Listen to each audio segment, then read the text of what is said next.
Yeah. Ironically, I was scheduled to get my booster today. I mean, I was on my way to get it when Rachel called. I hadn't seen her. I had not been around the house for a few days just by chance. And I was on my way to get my booster and she's like, hey, I'm positive. So I had to hold off on that one. So I'm roughing it out here on Northport Point. Yeah, it looks tough. So, Look, yeah. that's not your normal view. How ill is she, Will?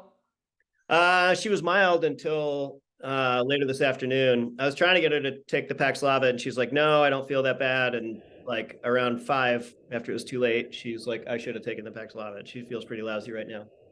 I'm sorry. All right, well, it is 7:01 p.m., so we'll call the October Village Council meeting to order. Let the roll call show that Trustee Conley is absent and Trustee Harper is attending via Zoom. Approval of council meeting minutes from September 7th, 2023 are in your packet. Does anybody have any additions, corrections? I found a couple minor corrections on page 2. Deputy Lott's last name has 2 T's in it. It's right at the top of page 2. On page 4, the transcription software for EAGLE, E-A-G-L-E, in the middle of the infrastructure committee report, it's the only place that it wasn't corrected with the acronym. And then under the short-term rental task force, first paragraph, Trustee Aber raised concerns and then it says he suggested. Yeah, I think somebody else raised concerns about the clarity and direction. Was it you, Will? I'm sorry, I was looking at something else. What was that? On the minutes, under short-term rental task force, it says Trustee Ager raised concerns about the clarity and direction given to the task force. He suggested that the document should provide more specific goals and guidance. Was that you? It wasn't me. No, I'm staying out of this, the STR thing. I think it was Barb though. Yeah. I'm pretty sure because I then said, in the meeting, I was like, I had those too, but then Chet said. You're right. You're right. So I think it was Yes, Barb. You were because right. she went on to question the shortness of time. And Yeah. that, yeah. So I think it was her. I She's here too, isn't she? No. And she's not on there? No. Oh, okay. I had a concern on page 2 on the top section, resolution for long-term grant. About midway down, it says Trustee Harper mentioned his email correspondences with the sheriff and prosecutor's office on a different subject, but I think it was on that subject. No, I it's think on it a was- different subject. Yeah. It was on the subject of regulating and ordinances. The word thus shouldn't be there. The word thus should be gone, but I thought it was about enforcement of local village ordinances. That's It just is. really- That's not what the resolution was about. Right. Right, but right above, we say he highlighted he had concerns from past experiences regarding the enforcement of local village ordinances. He mentioned his email correspondences with the sheriff and prosecutor's office on that subject and urged the council to read it before making a decision on the grant. Did you read it? Yeah, On a different subject, which that's why I wrote it that way, but tell me how you want it to do. Because I he just thought was talking about the fishing incident and different incidents that had occurred. ordinances, and so I thought, since we just mentioned enforcement of local ordinances, he said he had proof in this email, or he had, talked about enforcement in this email, so I thought it was the same subject as the local ordinances. It is an agenda item, so we can. Yeah. So, Well, She just wants it clear in the minutes, that was all she's saying. yeah, Mhm. that's all I'm saying, I'm not taking a side here or anything, it's just urge the council to read those emails, because those emails were about the question of local I enforcement. think just if you take out the word the, it fixes it. Yeah. And Between I think different and subject. I don't think so. I would just say with the prosecutor's office on that subject, the subject of enforcement of local village ordinances, which is at the end of the previous sentence.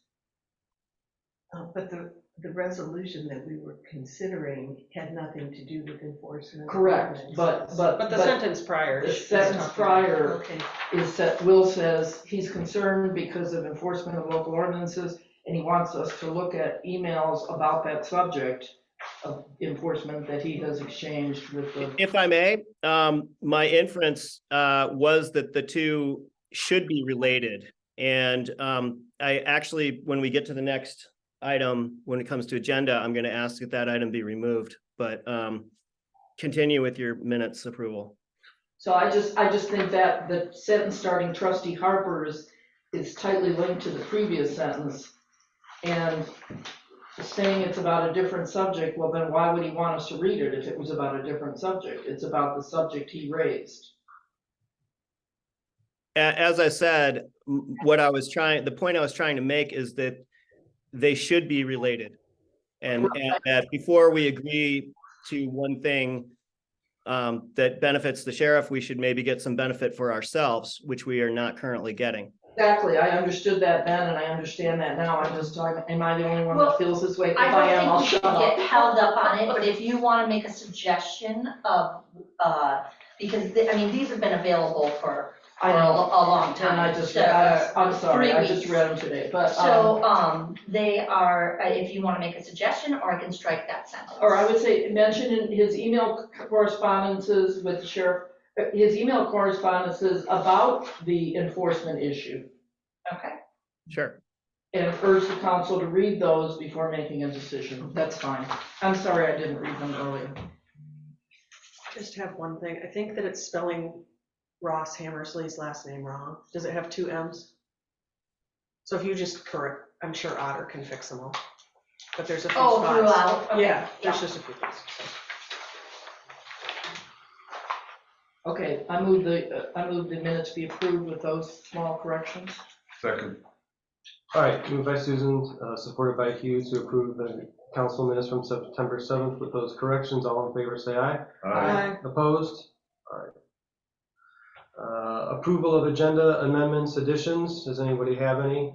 I was wondering if we could put a discussion on Leland on Cage, just kind of a recap and some, I mean, I know it's in the DPW report, but I have something additional and just wondering. Okay, so move it to item F under Yeah, just for discussion. discussion. Okay. Especially if Chris isn't here, because then his specific comments aren't going to be reflected anyway, so during his DPW. I would be very much in favor of tabling again 9C, the resolution for law enforcement grants, and I have a few reasons for it, unless everybody's just off the bat. First of all, we do have 2 voting members not present tonight. We don't have a full board. Secondly, I did send out those emails to the council and also to our new, at that time, interim clerk, manager. But none of those emails made it into the packet for the public to. We missed all that, Will, because you were frozen. I'm sorry. Am I back? You're back. Okay, so I don't know where I left off. So the full board's not here was my first point. Secondly, the emails that I referenced that were just talked about in the minutes discussion made it to the council members, but they didn't make it into the packet. I did send it to the manager, and also we did have a reply from the manager, who is also an attorney, saying he would provide insight on my points, and we haven't had that yet. And my point from the last meeting still remains that this is something that they're asking us to do, and this is our chance to ask them for something in return.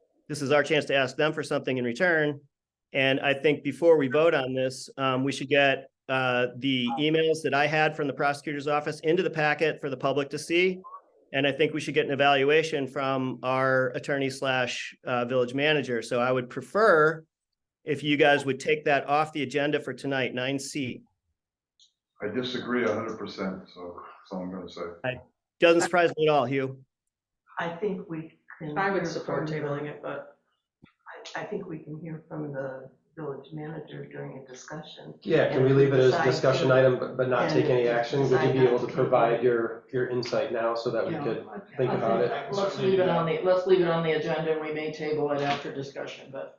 Or take no action. That's what I would say we don't As take long as action. we don't take action, that's fine, but we, if we're just hearing this stuff tonight, I think, us and the public need a chance to digest whatever Mr. Dyer has to say, plus the public has never had a chance to see these emails. Sorry, I know I'm dropping out. I can see the green square. The public has not had a chance to see these emails, and I just don't think, we should be voting on something that hasn't been in the packet. It's just not good governance. Okay, points taken. We will leave it on the agenda, but action, I don't intend to take any action on it tonight. I think I'm still Mr. gonna make a motion, so we'll see. Mr. Dyer's input is, I think, needs to be heard. Anything else? Okay, all in favor of approving the agenda as amended, say aye. Aye. All right, agenda is set. This brings us to our first public comment. If you'd like to make a public comment, please raise your hand or raise your hand on the Zoom there. I'll recognize you. You have 5 minutes for public comments, and so if anyone would like to speak.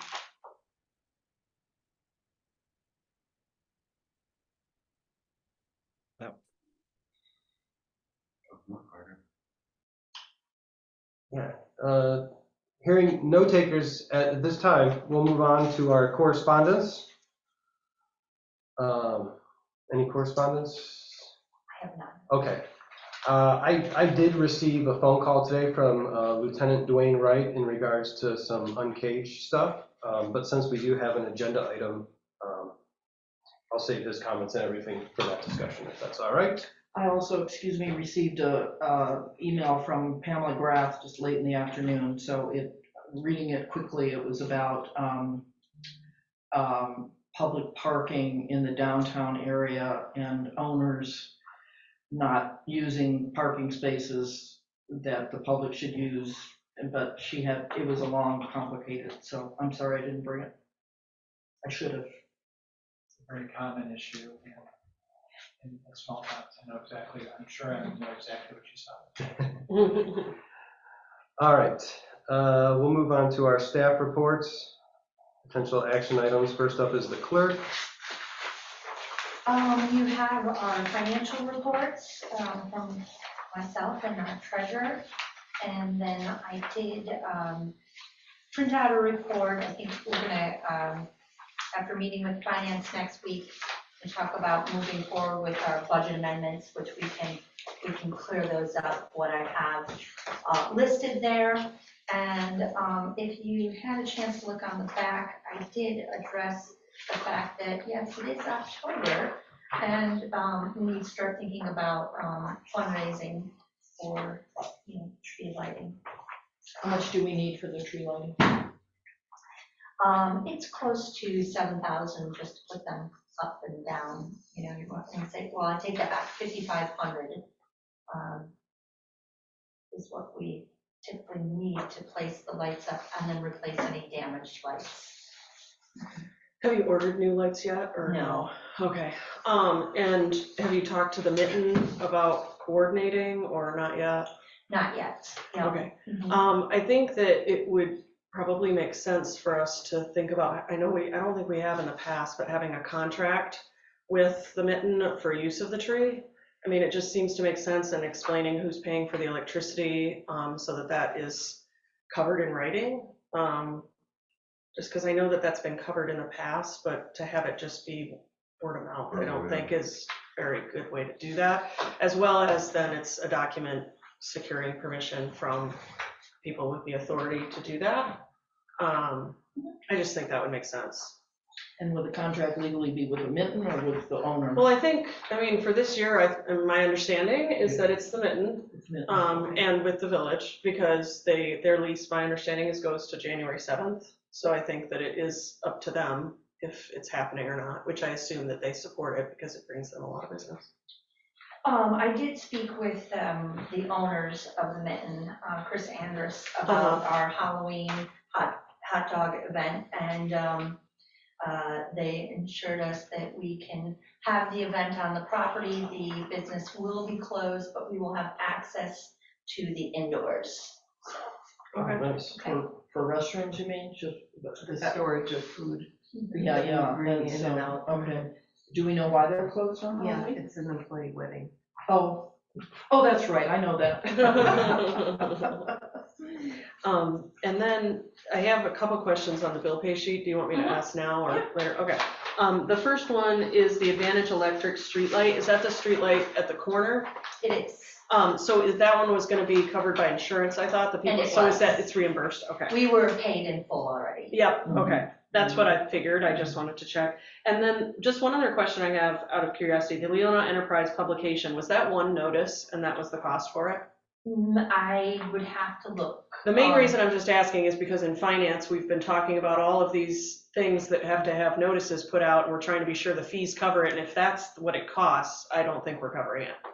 So that's why I was just curious. Sure, I can't tell you for sure. Okay, We did publish an ordinance and. okay, so it might be more than one. There's other And the things. administrative assistant position. Okay, so it's probably more than one. I just wanted to be sure, just Hard to because say. I just want, if it's not, I want to be sure that finance increases those fees, because we don't want to be losing money on publications. That's the whole purpose of the fee. Yeah, This So. could represent one item or, or more. Okay, So, cool. yeah. Well, then that's something we can just follow up. I can Yeah. certainly look Yeah, at that's that. fine. yeah, it's on agenda for finance next week, so if you have some detail to share with finance, that should Yeah, answer our okay. questions.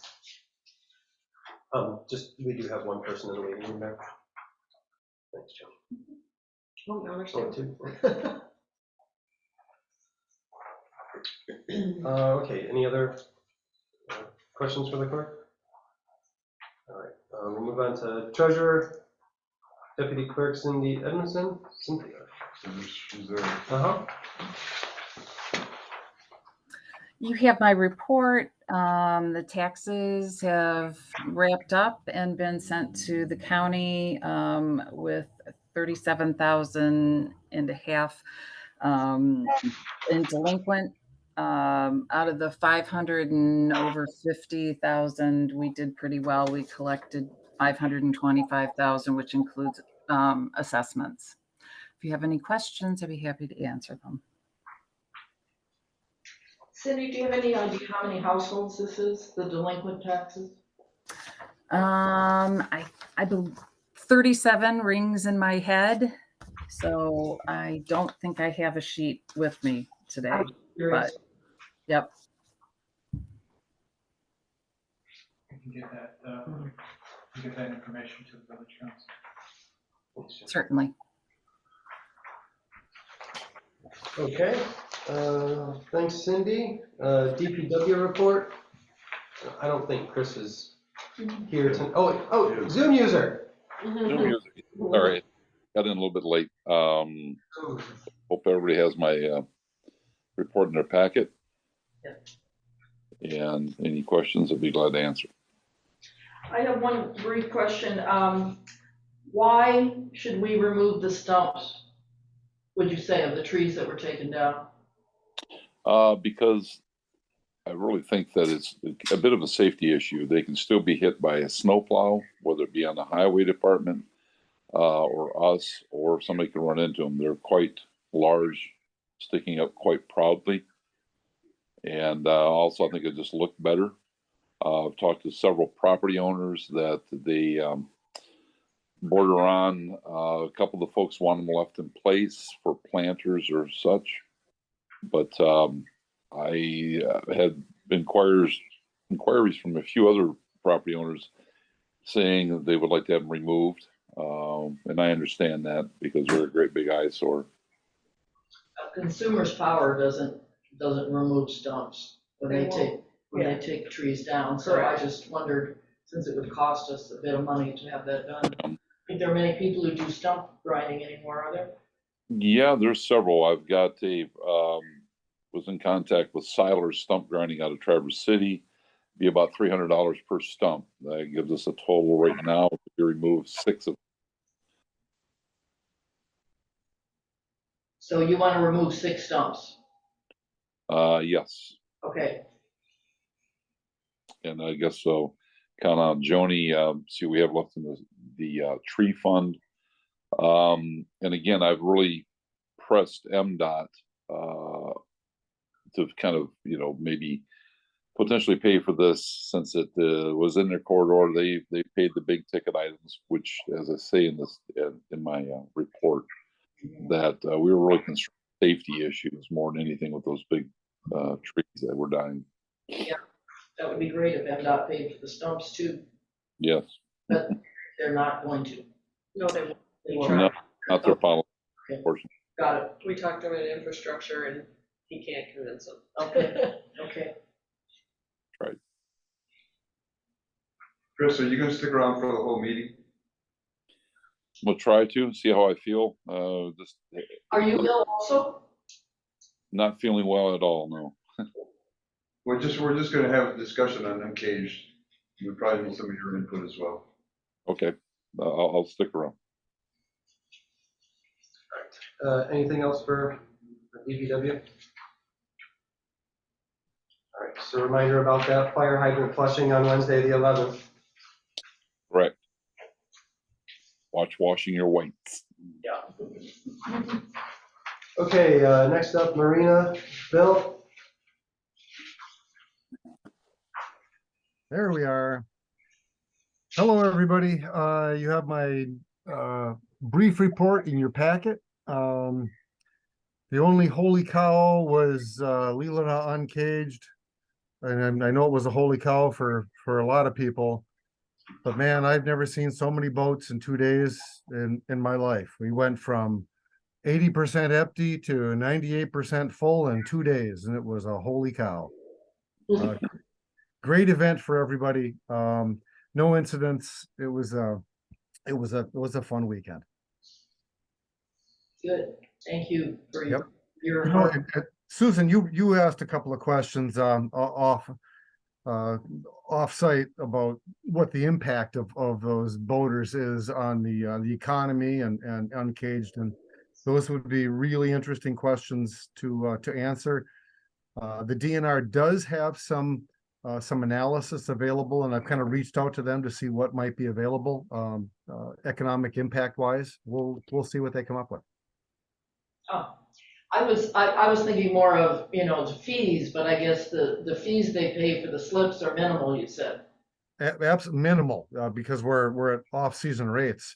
I mean, it's kind of a joke, actually, what they pay for the transient rates, but what they bring in terms of what they purchase outside the marina, I think is pretty significant. We had a couple of boats come over from Charlevoix who thought they were coming for a quiet weekend in Northport, only to find out that holy cow.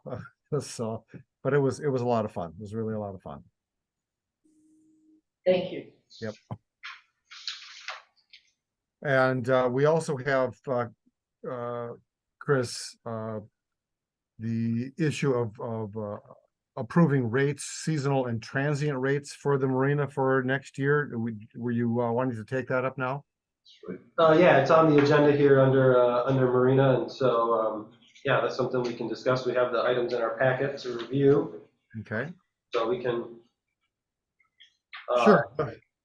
Well, let me step in, take it away here. The transient rates, the Waterfront Committee has decided, and I'd recommended not increasing our transient rates for next year. We did increase them last year. We're at a good market rate in the F scale. There are local marinas farther down in the bay that are at a higher transient rate, and I've also noticed in analyzing their rate structure that they kind of hop around, like in the couple of 3 weeks in the very middle of summer, they actually go way high to the highest rate, and then they back down, and they're kind of all over the place. We could do a similar sort of thing around the 4th of July, like hotels do, and they bump up rates for a holiday. But I guess I'm not recommending that. We would stay at rate F for the transients. Seasonal rates, We are currently at rate 3. I have recommended an increase. The jump to the next level, rate 2, is an 8.5% increase. We have received permission from the DNR. We don't have to stay on that specific rate structure the way we manage our seasonals. We can pick a rate in the middle someplace if we choose. And so we discussed it, and I had recommended an increase in the 5 to 6% range. And the Waterfront Committee was, I believe, agreeing to a 6% increase for the seasonal rates for 2024. And I'm happy to, and if anybody has any questions or concerns, I'm happy to address them. No, I listened to the Waterfront meeting, and so there was good discussion around that, and it sounded like, yeah, 6% was the number everybody agreed to. My only question when I was reviewing the documents is what the numbers and letters along the top were. I thought maybe if you had 10 slips at 20 feet, you only paid $700 per vote, but Well, we're near the top of the seasonal rates, right, Bill? We are near the top of the seasonal rates, but I mean, high demand market, right? somehow you got to get past the idea that we're just little Northport. I mean, this is a destination marina. We have maybe the longest waiting list of anybody on the bay because of our location. Don't sell yourself short. I mean, this is a little gem here, and we all know it. Make a motion, Chris. Sure. I make a motion to leave the transient rate at rate F for the next coming year, and to raise the seasonal rates by 6% to number 2. I support. All right, it's moved by Hughes, supported by James, to approve the 2024 transient rates as they currently are, and to increase the seasonal rates 6%. Any other further discussion? Okay. Wait, if you don't mind, sorry, it's Will. I figured out after, oops, well, my video's not working, but anyway, I figured out after the fact. And I didn't realize this until just the other day. Susan's still a seasonal rate placeholder, and I was not going to vote on this because I am a seasonal slip holder. So I was going to recuse myself, and I would recommend that Trustee Yeager do the same. Yeah. You still have a quorum before. Okay. So it shouldn't be a problem. We should keep it, Yeah. as clean as possible. Good point. Okay, sounds good. Then we don't need a roll call vote for this, do we? Should. Okay. All right. So roll call vote starting with Jane. Yes. Hugh. Yes. Laura. Yes. And yes. All right. Motion passes to the 2024 rates. Thanks, Bill. Thank you so much. Next up is our zoning administrator for the last time. Yeah. Well, as you see, you have my report. I'd be happy to answer any questions that you have over that. I have handed over a few outstanding permits that are waiting for payment to be issued to Mr. Dyer, and then we're going to organize the files and get them moved into his office. So anyways, any questions, I'd be happy to answer them. I have a couple. Oh, go ahead. I was just gonna ask, when we'll see minutes of the ZBA hearing. They're online. They are, okay, thank you. And they were in the Dropbox. Mhm. I actually put them not only under the village council meeting minutes, but under zoning. Mhm. I have a couple questions. One, we had talked about maybe doing a temporary use permit, and I just want to be sure that, so there's a temporary use fee for temporary structures that's $25. And the regular permit is what gets used currently, and you check other, but there's a lot of fields that don't apply. And I think it would just make sense, and I know that you're you're moving out. So, so I want to be sure that Jim knows so that we can be sure that we do that. Because I think it would make it easier for people to comply and get that information together. And want to be sure that that happens. So Make a special permit. a new application. Yeah, that's just for temporary Temporary. use. Just Okay. because when you look at our regular permit, our regular land use permit, it has a lot that does not apply to temporary structures that then just, to me, as if you are not well versed in the zoning, you go, well, this can't be right because I'm not doing this and I have no foundation and this doesn't make sense. Why are they asking this? So I just think that it might make it easier for people to understand what they need to fill out and do. Then I also, I can talk to you guys later, but I have had questions from the public about a project that's happening on 6th Street that has the land use issued. It was issued in July, I think. But I'm not sure if it does comply with our zoning. And so I just want to look and see. I don't know what we do or how that ever, I don't think there's a lot we can do once it's been issued. Sure. But I kind of wanted to see in those scenarios because mistakes happen, but I just wanted to, and I might be wrong too, but. Well, I can tell you that that property certainly looks like it's gonna be larger than what it is, because they are building a block wall. Yeah, and it looks like it's a porch on the plans is what I thought, and Mhm. that's supposed to be counted, I thought, so. No, it's a wall. Okay, well, I can Yeah. talk to you later. I just want to But yeah, clarify what happens in those situations. I also feel like they kind of are pushing the garage setback exception rule, but that's beside the point. And then I know Will had questions that he wants to be sure are looked at for the 211 5th Street, which is a landing and steps that's in the setback that was added on the back of the property. I don't know if you want to that speak to has that. been emailed to the, Okay, both of us. okay, perfect. I just had one question, comment. Your report references a letter that was sent to, I don't know if you call the respondents or the Yard and Lake, and probably both parties, to summarize the hearing that was held. I was hoping to see that in the packet. Since it isn't, I was hoping we could get that put in the packet retroactively, because I think a lot of people in the public were kind of wondering how that exactly went down and how it got ruled out. And I'd like to see it myself. Even though I was there, I'd like to see what was sent to the parties, if that's okay. And then I think is the violation of progress at Fingers Crossed, has that been resolved? It's been handed over to Mr. Dyer. Okay, cool. Thank you. That's all I have. I did have one more question. I forgot. There's nothing from Spitznagel, right, for Third Rose? I Okay. haven't heard it. Yeah, okay, Yeah. thanks. We have discussed that, Mhm. that project. Okay, And I had some ideas on great. what to do. And Yeah, I just like to check just because sometimes, they message or whatever and it's not any action, but Right. just liking to know if they're still working or if they still haven't communicated anything yet or, yeah.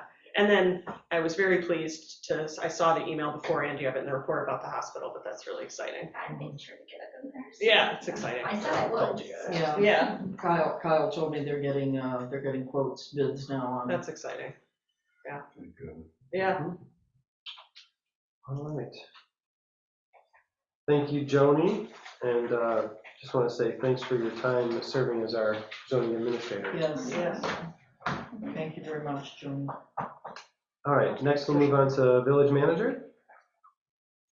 So there's a lot of items on that agenda, and I'll try to address all of them. First of all, the transition update. Mostly what I've been doing this week, I've obviously getting myself acclimated to the office, the computer, the new software that we're using, things like that. Can I interject real quick? Just because I'm out here in Zoom land and I have the Zoom perspective. Jim, just your left arm is in the picture. And I think since you're new and we have 19 people out in Zoom land that a lot of them haven't seen your face yet.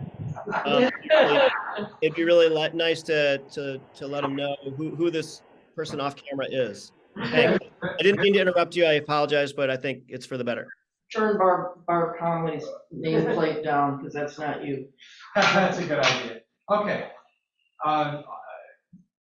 In addition to getting acclimated and that sort of thing, had a number of meetings. First, met with the representative from the MEDC, and this was facilitated by Trustee Gale regarding the redevelopment ready process. We had a very, essentially a brief meeting. We became a redevelopment ready community in Marshall when I was mayor, many, 10, 12 years ago. So I'm familiar with the process. It's a good process to go through. It is not something that dictates a particular style of development at all. It essentially, the process is essentially based upon your planning, your zoning ordinance, your processes. Make sure that you have the processes in place that will facilitate development if it comes to you. That was actually a priority for me when I was mayor down in Marshall. That one thing I really despised was when a developer came to town, somebody would say, well, that's not my job, that's somebody else's job. Instead of taking that person by the hand and then taking them to that person that had that responsibility and making sure that there was one person that would shepherd a developer through that process. And to take them to the people that they needed to get approvals from, even if it was outside of the organization, even if it was, for example, maybe they needed an approval from the county on a soil erosion and sedimentation control permit. Taking them there, making sure that it got done, following up on it, and that sort of thing. That's what the redevelopment ready community is all about. And I understand that you have supported that in the past, and I certainly, based upon my past experience in Marshall, would support that for the village of Northport. Also met with the township supervisor, the executive director of the Township Foundation, attended the leadership team meeting earlier this week on Wednesday. Hopefully next week, closing on a residence in Sutton's Bay. And I also have a new, I decided instead of using my own cell phone with a Carpetbagger 269 area code, that I would get a cell phone with a 231 area code. So when people dialed the city manager, they would know that was somebody that was actually up here in Northport rather than down in Galvin County. That number is 231-386-2509, and it is also posted on the website, the village website, so people can get in touch with me when, if they feel the need to. As I told you when I interviewed, it was my intent to try to engage people regarding their issues with the town, with the village, before they came down to Village Hall and were really angry about whatever it is that they're concerned about. Secondly, on the administrative assistant, I think you've heard from the other reports submitted. There's no candidates generated from that pool. I don't know if you actually want to have an action item tonight regarding that, but I would request you give me some flexibility in the recruitment, wages, and hours offered. How we recruit that person and the wages and hours offered. So how that actually gets played out, I would leave to you, but my understanding is you essentially budgeted a given amount for that, and if I would stay within that budget, I would hope that you would just let me figure out how to make that work.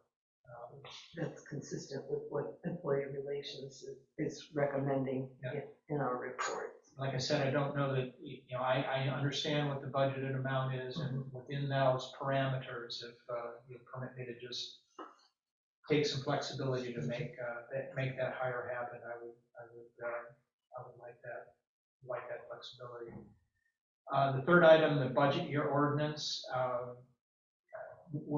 I think we're ready to do that. I would recommend that we consider that as an action item for the November meeting. The basic, the process that we're having to go through, to be very blunt about it, we're going to have to adopt two budgets. We'll adopt a 4-month budget and then a 12-month budget. March 2024 through June 2024, and then a 2024 July through June 25 budget. And it'll require 2 audits. which, is a bit of a problem. Unfortunately, we only have to do that once. It's also my understanding that our current auditing relationship is most likely going to end. And I would recommend that we do an RFP for that. We've done those. I did several of those when we were down in Calhoun County, and I feel confident that I can prepare an appropriate RFP and get that done. You're probably going to need to do that fairly soon. So I think it's been 5 years since we did the RFP for legal Probably. counsel, and that's, yeah. So So right it's, around there, yeah. it's I would say give probably time. maybe have one at a time. Yeah. But I would propose that, and on my to-do list would be to do an RFP for auditing for both of those projected audit needs. Item number 4, the iPads. It's my understanding that finance has approved a total of $8,000 for 7 tablets and keyboards. I believe that's pending final board approval, so I don't know if you need an action item on that, but my only question on that is whether or not, you see, I use an iPad to, unfortunately, I don't have the packet on it, but I keep notes right on the iPad. I don't know if that's something that you may want to consider.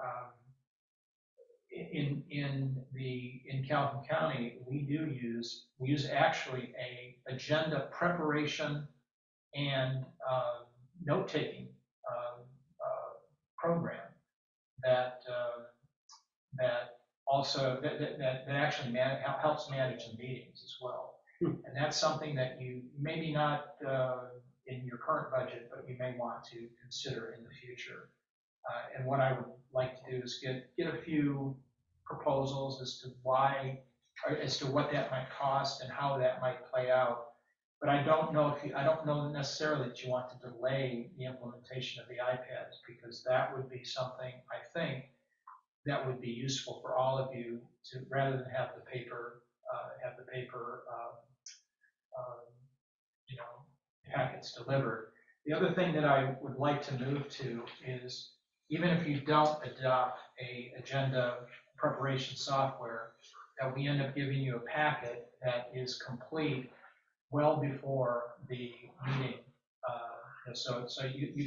My goal would be to have it to you at the latest, the Friday before the meeting. So you'll have essentially almost a full week to review all that material and be prepared to. And I think one of the things you can do in that situation, for example, some of the questions that came up tonight on the preparation of the minutes or the review of the minutes and things like that could be addressed administratively.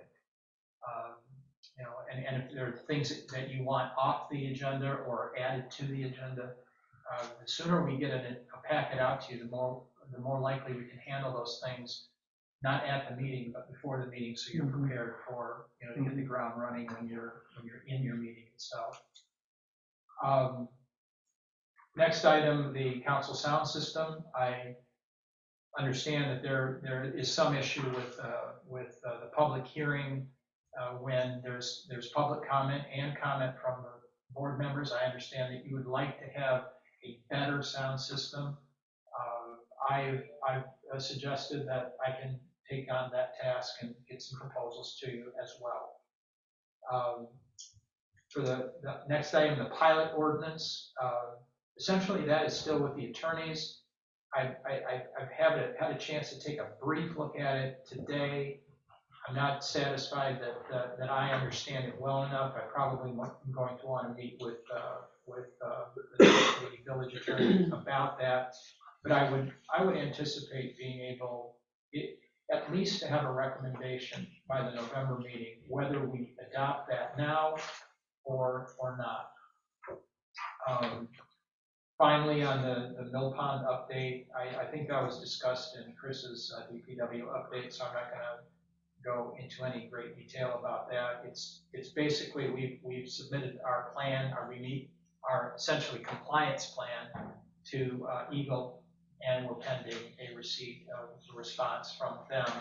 But from my understanding, and talking to Chris and talking to Chet Janik, we were received, our plan was received with favorable, if not favorable comments, at least no unfavorable comments when it was presented. So I think that's basically my report.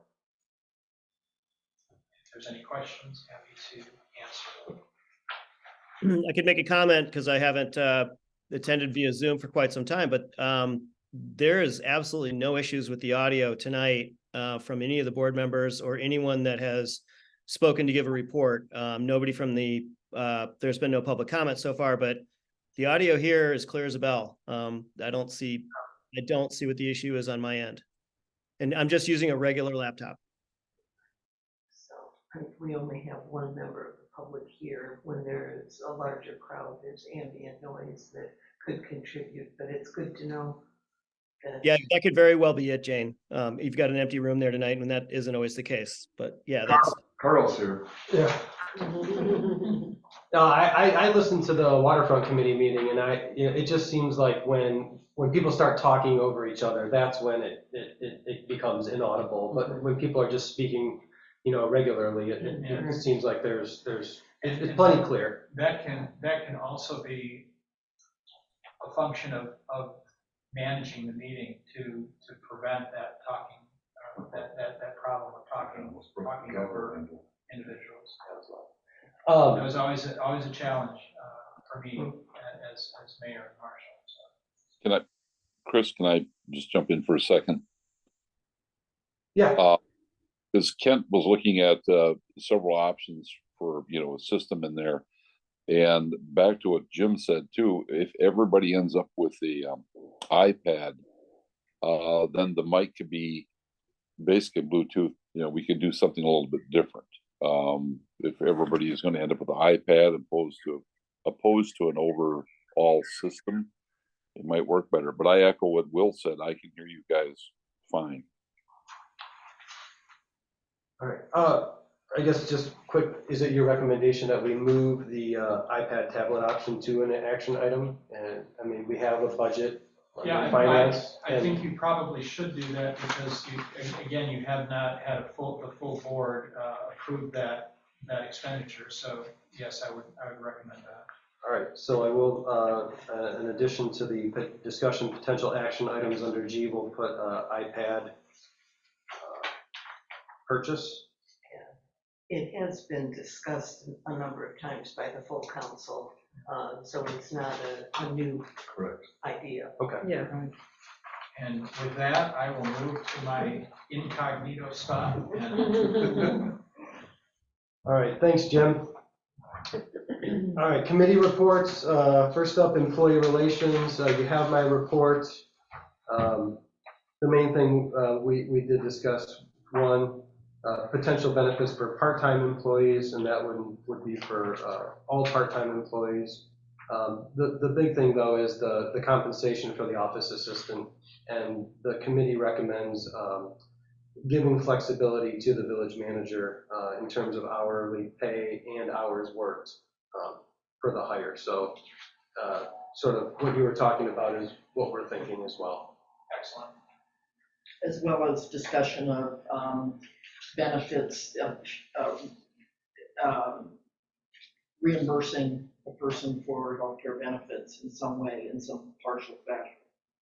That we didn't describe, we just like the concept. As I said, if we're staying within that budget, or if I determine that it's going to require something more than what you budgeted, I'll be coming back to you with a proposal. If it's apparent that there's just not going to be any applicants at that level, then we may have to revisit maybe whether we need that position at all. Based upon just 4 full days here, I'm pretty confident we need that position, at least for a period of time. Yeah. I don't think you want to pay me brand new phones. Right, that was the discussion in the first place, is that like, we don't need the Happy to people do who, it. it's so distracting. It's gotten really quiet. I think the heads of the committees are getting tired of doing notes too. Well, that's also an issue. So any other questions for employee relations? Otherwise, we will move on to finance. Jane? Finance committee minutes are in the packet, and I don't think there's anything, well, one thing of importance for tonight is that we had put on hold the application fee and escrow policy to have some unanswered questions about whether we needed a third party to hold the funds, and we don't, as long as there's a restricted fund in our accounts. So that is why it was back on as an action item for tonight's meeting. I have a question just for my, and for my benefit and maybe the public's. The item on the electric vehicle charging station, you say that when Leelanau Energy was underwriting the cost, usage was 20 to 30 per month. Now it's over 400 some months. So we, the village, are paying that. Yeah, it's on the infrastructure report too, and I have a lot more information as we talked about it in infrastructure. Okay. But yeah, the issue is that the electricity that is being used is free right now. And that is because when it was first set up, Northport Energy was covering it, and it wasn't very much. But that contract ran out some time ago, and it has steadily increased, and now it's over $400 a month in the summer. And Leelanau Energy doesn't want to do it anymore, or can't do it anymore? Correct, they are not going to. Okay, Correct. Good. And Well, we I'll are wait for working more. on solutions. Yes. Okay. Any other questions for Jane? Okay. Infrastructure? Yeah, so my report is in here. The first thing, the Maine and Wakazu Water Retention Plan, that legal agreement was sent to the watershed, or that they had sent to us. Ross had reviewed, had feedback. She has answers to that. That went back to myself, Chris. I think it went to the manager email, and I think yours, but I can double check and be sure. But she had some stuff she answered, and then some stuff was more questions. But all of that for the public is so that the village is secure in what the responsibilities of the homeowner is versus the responsibilities of the village and who's maintaining, and then what is MDOT. Then there was a site plan review for 102 and 106 Mill Street, and they also did talk to planning, but the reason it came to infrastructure is that they were looking at some area that they wanted to consider for their parking that was in the right of way. And after much discussion, it was the recommendation of the committee that they move forward without parking in their plan, since it is in the core district. And their ideas, while creative, were not supported by DPW or the committee, just because using the right of way for private parking is not something that we wanted to do.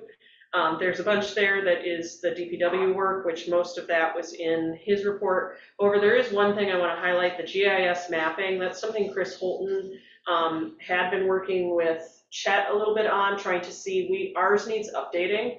And there's some issues with Fleece and Branderbrink releasing the previous files, is my understanding, to allow for update or something, and finding out. It's cloud-based. Okay, and finding out what the costs and how we can pursue and budget for something like that so that it can move forward. And that's something I want to be sure still gets caught by move forward for him. Then the committee work there, you can see the electric car chargers in the Wakazu parking lot as in the finance report. The electric bill is now significant. Trustee Harper is working on looking into seeing if there's Bluetooth units that we can connect to those that would allow people for us to charge for it, because it is a significant expense now that we are using tax dollars to cover, and we want to see about changing that. Another thing and suggestion from the committee was seeing what the total yearly amount is to see if there are any local businesses that would be interested in sponsoring and getting a sign saying that. So I'm working with Joni to get a full year's worth of numbers. The only issue with that is we obviously have to maintain and keep sponsors, and it is steadily increasing, and that's a good thing. But if we say, oh, you can sponsor it if you're doing 2,000 a year, but then next year it's 4,000, is that going to then be counterproductive to our efforts of change here? Anyway, so that is being worked on, and we're hoping next infrastructure meeting to have more information for that. The 4th Street drainage, that was something that is been ongoing for a very long time. Chet and Chris had met, or I think it was over the phone, I don't think it was in person, with Dr. Chris Grobel and attorney Stacy Hassong on the concern and issue now that's kind of stopping that project, or at least the full scope of what was designed, is that Eagle is designating that drainage as a natural stream and therefore restricting what can be done with it. Both of those individuals said that they could assist in helping us with Eagle and seeing if that designation could be changed or not, but there would be a fee, and that their recommendation in the meantime was to go forward with a smaller revised plan that was done, that Eagle was supportive, seemingly in support of, not a guarantee. So that's kind of the direction that is looking right now. Well, so filing and having Prina Newhoff, which is the engineers for that project, move forward with applying for the smaller permit, while also then following up still with Dr. Chris Grobel and the attorney Stacy Hassong to see what those costs would be, because if we can do the small project but then look to working with Eagle about that designation, it might open up that we are able to do more work in that area and resolve the issues that residents are having. We're still looking to work on our CIP and asset reviews, and DPW is going to be working on asset review, I believe, in the near future. Mill Pond was already touched on. The sidewalk ordinance is something we've been looking at for some time, but I am definitely going to meet with Jim and see if I can get help on that. Because now that we have him here, I would much prefer that.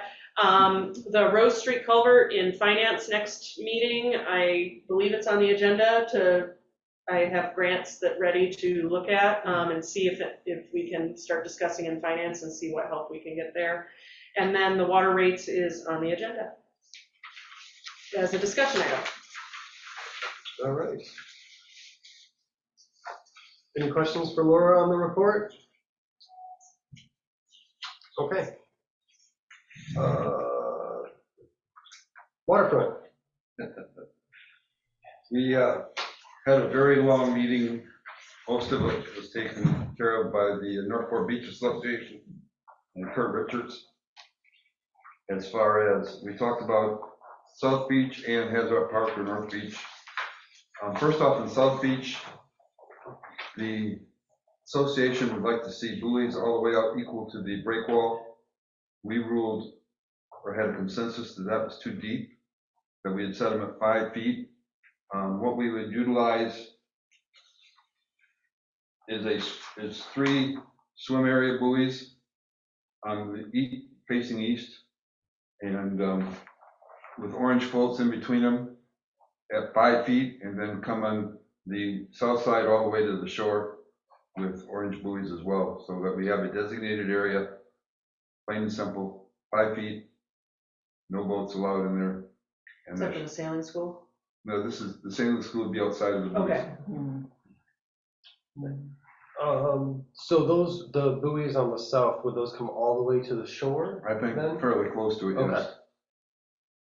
Because, I mean, we were notified that there's planes that have been in there and everything else, and Yeah, I saw we that. want to keep all that out of there, so. Little planes, so. The other thing was on the Hazard Park part of it, they were concerned about handicap access. We assured the association, Mr. Richards, that there will be access on South Beach. There will be a mobility mat all the way to the waterfront, and there would be wheelchair access.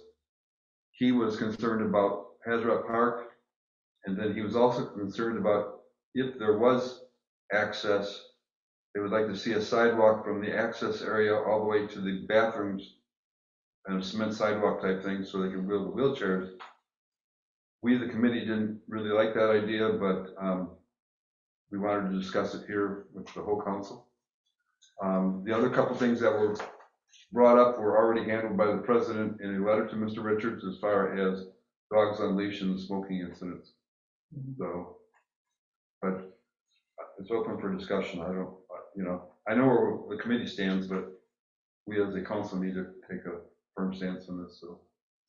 One of the reasons I believe that we allowed golf carts in Hazarat was so that people with mobility issues would be able to enjoy that park.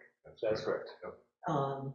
And I don't know where the committee came down for sure, but putting more impermeable surface in an area prone to flooding is not a good idea, in my opinion. Well, Trustee Harper pointed out that there's a lot of soccer, playing catch with footballs, that kind of thing there, and that a cement sidewalk would be a trip hazard as well. Well, as you said, in the spring, and we're gonna see it here in a couple weeks, that area holds a lot of water. The only area I thought where there could be an extension of a walkway might be as you're headed north and you turn the corner where the shopper docks are and everything like that. Maybe a short one over just across on that, where that peninsula starts to jut out. But even then, I don't know. Like it came up in the committee meeting that there is access at South Beach. Yep. And that, I think it was Will that brought up maybe a Moby mat from the 3rd Street road end down to the beach. There could be a potential option to get people down to that area. But yeah, I I mean, don't also see the paving. bathroom is really far away. I mean, it's just as far to go on the road as it is through, I mean, it's not like, I mean, it's all the way across. Yeah, it was a nice concept, looking out for handicapped personnel, but realistically, I don't know if we have the financing available or not. And I don't want to belittle handicap, but if they're on South Beach, they have access to the bathroom, they have access to the water. I just. Well, and I don't think that it's something that has to be ruled out forever either. I mean, if Hazarat ever is looked at as a capital improvement and we want to add features to it anyway, I mean, it can definitely be something that's looked at that time. Because right now, I mean, the erosion is what needs to be dealt with as a priority, which I know DPW already is working on that. So we have this Moby mat ferry in it. We have it. Has it been used in the past? Well, they took it out during COVID, I believe, so. It's been used A before. long Yeah. time ago. Okay, but then Yeah, it was but it's- removed for yeah. some reason? Well, part of it was that, but I also think it was the erosion of the beach because Oh, possibly. the sidewalk that, That's why- Chris, are you still here? No, the sidewalk, Yes, I am.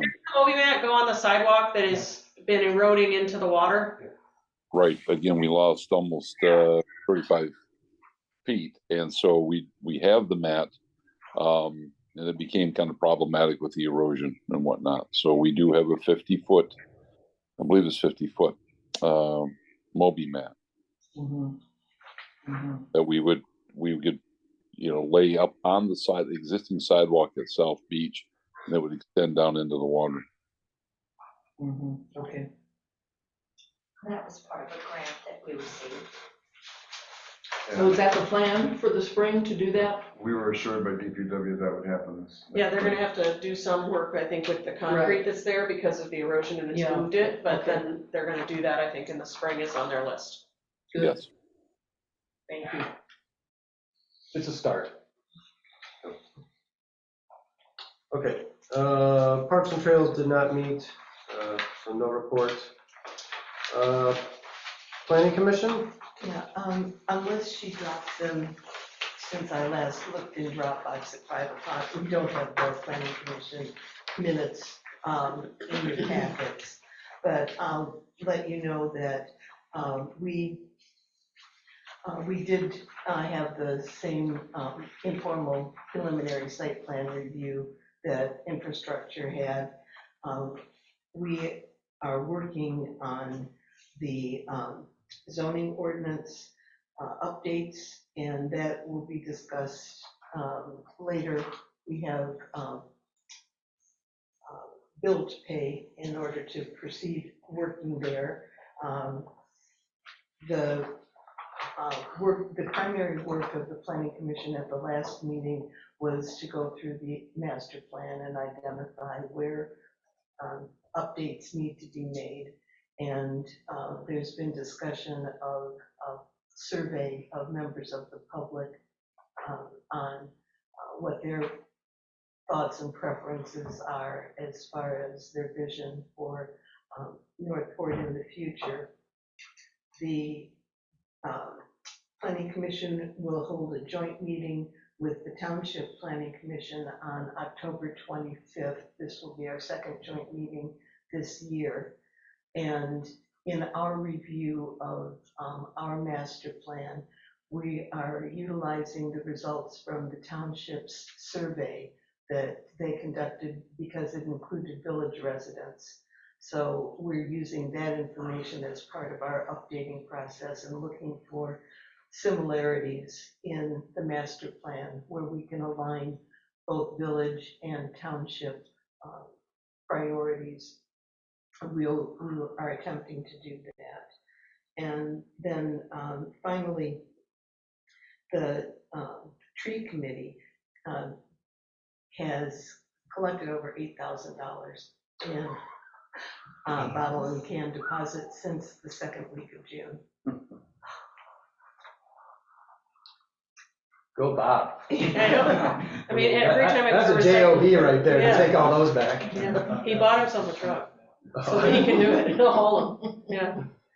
So he did have some conversation with Andy Gale from Bay Area Recycling for Charities on working directly with distributors rather than having to return to. That would be Oh. amazing, Oh, yeah, So, for him, yeah, that would be fantastic, to Yeah. make it easier on him. Cool. All right, thanks, Jane.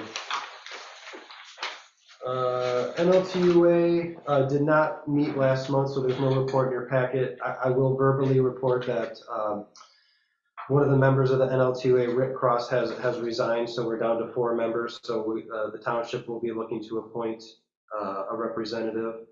And we should have an update from Dawn Lund of UFS, United Financial Solutions, in regard to some items that we've asked her to look into, hopefully next week. Great analysis. Yeah. And the NLTUA will be having our annual meeting on Tuesday, October 17th, for anyone that would like to attend. What time? I believe it's at our regularly scheduled meeting time of 9:30. We start labor negotiations at 1. Oh. Mike said you'll definitely be there. So. All right. Okay, we got our discussion potential action items. First up is the application fee and escrow policy. You have a copy of that here provided. yeah, it had been on agenda earlier, as I mentioned during the finance report, and with that fact, or that question answered, I would move that we adopt the fee and escrow policy. I'll second it. All right, moved by James, supported by Hugh to adopt the application fee and escrow policy. Any discussion? Okay. So do I need a roll call for this? No? Okay, so all in favor, say aye. Aye. Any opposed? All right, passes. Next up, we have our short-term rental task force appointments. At this time, I've had 2 people have reached out about being on the task force. So my first appointment would be trustee Susan Agar. Agar, sorry. If you would serve on the task force. I need more than one or more person. Oh, sure. Yeah. So at this time, the only other person that's come forward was Mike Stoffel. So Susan would serve as our council representative. Mike Stoffel would be the Northport homeowner who does not rent. So Heather Mayer of Sky House told me she was interested, and I told her to contact you, but obviously she didn't, but I Okay. do think she's interested. Okay, that's good to know. Yeah. So right now. And she does rent, Okay. so short term. Okay. Would you like me to participate in that? Sure. I think the zoning administrator was one of the Yes, members. yes. Yes, Yeah. yep. I wasn't aware of that. Okay. Yep. Zoning I was administrator, planning on it. a planning Yeah. a planning commission member. Okay. Yep. a long-term renter in Northport. So someone that rents long-term is what we're looking for. And what was the other Or one? that rents to someone long-term. I didn't think it had to be a rental. There was somebody who. No, it was a long-term And then rental. a short-term rental. Short-term rental. Yeah. Owner of short-term rentals. So if there are people that are still interested or hopefully will be interested, again, this is I think this is going to be a little more comprehensive than we first think. I mean, because there are a lot of things that do go into what we're looking at. I mean, I just read in the Enterprise last week that Sutton's Bay Village is going back and revisiting their STR information, because in the first go around, they didn't cover things like off-street parking, fires, hours of nuisance, and things like that, I think have become an issue and need to be regulated, or at least people need to know. Yeah, one of the things that Kathy Wessel, who had been working on this a lot, I mean, it was looking at good neighbor policies and just a lot of those things being covered and making sure that they're included. And the prior work group from the planning commission is willing to share all of the work that was done previously. And it does include things like off-street parking and. Yeah, and the nuisance hours and a number of those things. The issue that the village of Northport has is we don't have a nuisance ordinance. And so saying that, no noise after 10 o'clock, we have no enforcement mechanism. Right. So that maybe an agenda item is to adopt a nuisance ordinance. Well, that could be a recommendation too, based on what work goes to. And I'm not sure what planning commission member would be interested and wants to be appointed. Because I don't think it should be me or Jane, because we're also trustees. So, Sure. I mean, to me, we're not eligible, in my mind. Yeah, no, I agree. I think that was the idea, was that there would be a lot of overlap in yeah. those committee or task force members. So Yeah. So for everybody out there in Zoom land, if you'd like to participate in some civil service or know people, we'd be happy to entertain some offers. Because we don't even have numbers. We have no clue how many short-term rentals we have in this village. Right, And that's gonna be one of the first things we have to figure out. Yeah, I think that was one of my comments to the Enterprise reporter, is that we just have been sort of grabbing things out of the air, and we really need some hard data and some facts that we can get in front of us and that the task force can work with, and so that everybody has the same accurate information rather than a he said, she said type situation. So, yeah, I'm not sure if other members of the planning commission are on Zoom, but I'd be happy to let the chair know that we'd like her to ask for a volunteer from the planning commission to serve. Okay, thank you. All right, so do we need to vote on those? On the ones that you have? Yeah, As no. appointments, or? No, I'm appointing them, correct? Okay, just want to make sure. I don't like power at all, so everybody's got to have a say. That's why I gave all my power to the new village manager. Okay, so next up is a resolution for law enforcement grants. We do have the resolution in our packet. It was discussed earlier at last month's meeting. Will did follow up with some emails between himself and the prosecuting attorney. I hope everybody had a chance to review those. In reply, do I call you Mr. Dyer or Jim? Or Call me Jim is fine. Okay, Jim. Jim had a reply that he had maybe encountered this situation before. That may take some time, a little bit of finance. Yeah, for example, I'm probably functionally still the village attorney in Homer down in Calhoun County, but I'll be certainly replaced fairly shortly. But basically, the county sheriff does not have an obligation to enforce village ordinances. Does not have an obligation to do so. The prosecutor does not have an obligation to prosecute those. That's a disadvantage. The advantage is when you when it's a village ordinance, you get the benefit of any fine or, costs that are assessed. Less whatever, the costs that actually go to the courts, but the actual fine goes to the village. One of the things I was going to propose is that the village of Northport adopt a municipal civil infraction ordinance. And to my surprise, when I was speaking with our clerk yesterday, she pulled out the citations that we already have such an ordinance. And really the question is, who then enforces those? Who has the authority to issue those tickets? Are you really going to seriously use that ordinance to, or use the Municipal Civil Infraction Bureau to enforce those? Because it looked like those were fairly unused. I don't know if you. I was waiting to write one while it was the zoning administrator, which never happened. That's basically, what I did as village attorney in Homer.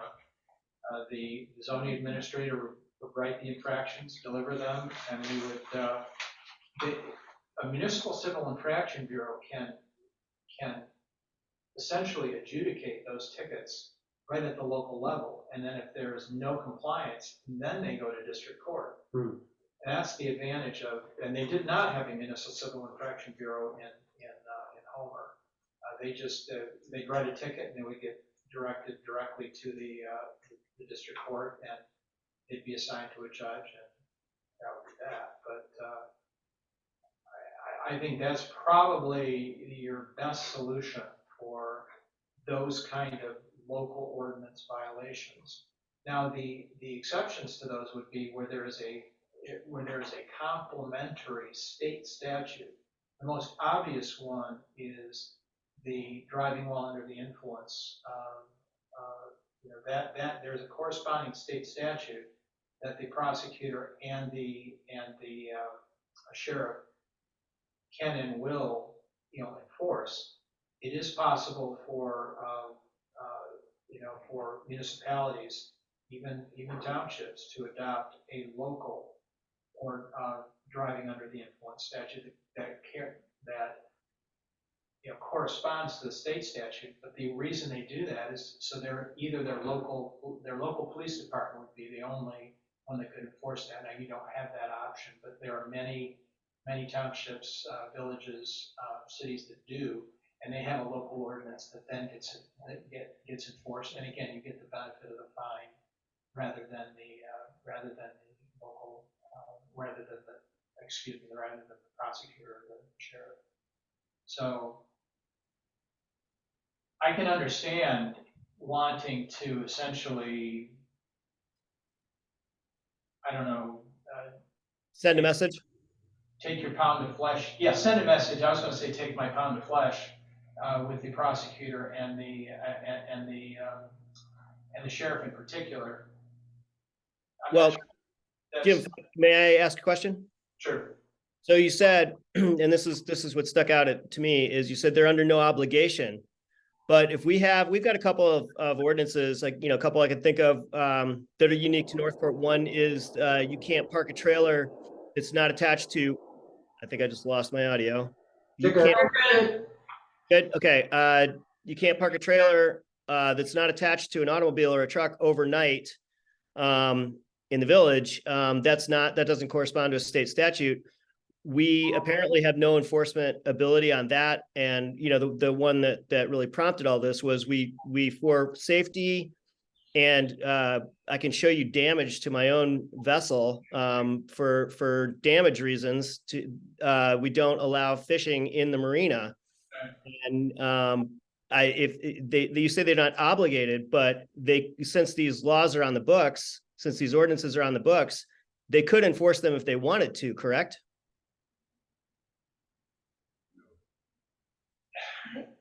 When you ask a lawyer a question like that, it'd be impossible for me to say no to that. But the fact is because they have no obligation, in fact, a sheriff is not even obligated to enforce traffic violations in the county. He does not have to have a road patrol, period. In fact, the sheriff does not have to have a law enforcement function at all. It's not mandated by statute. The only thing that a sheriff is absolutely constitutionally obligated to do is to operate a jail and provide security to the circuit court. That's it.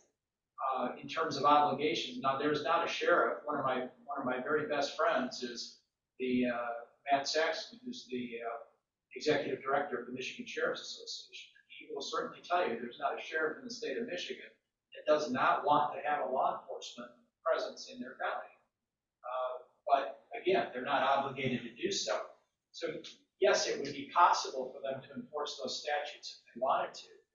But the main reason the sheriffs will not enforce them really gets down to the prosecutor not being willing to prosecute a local ordinance.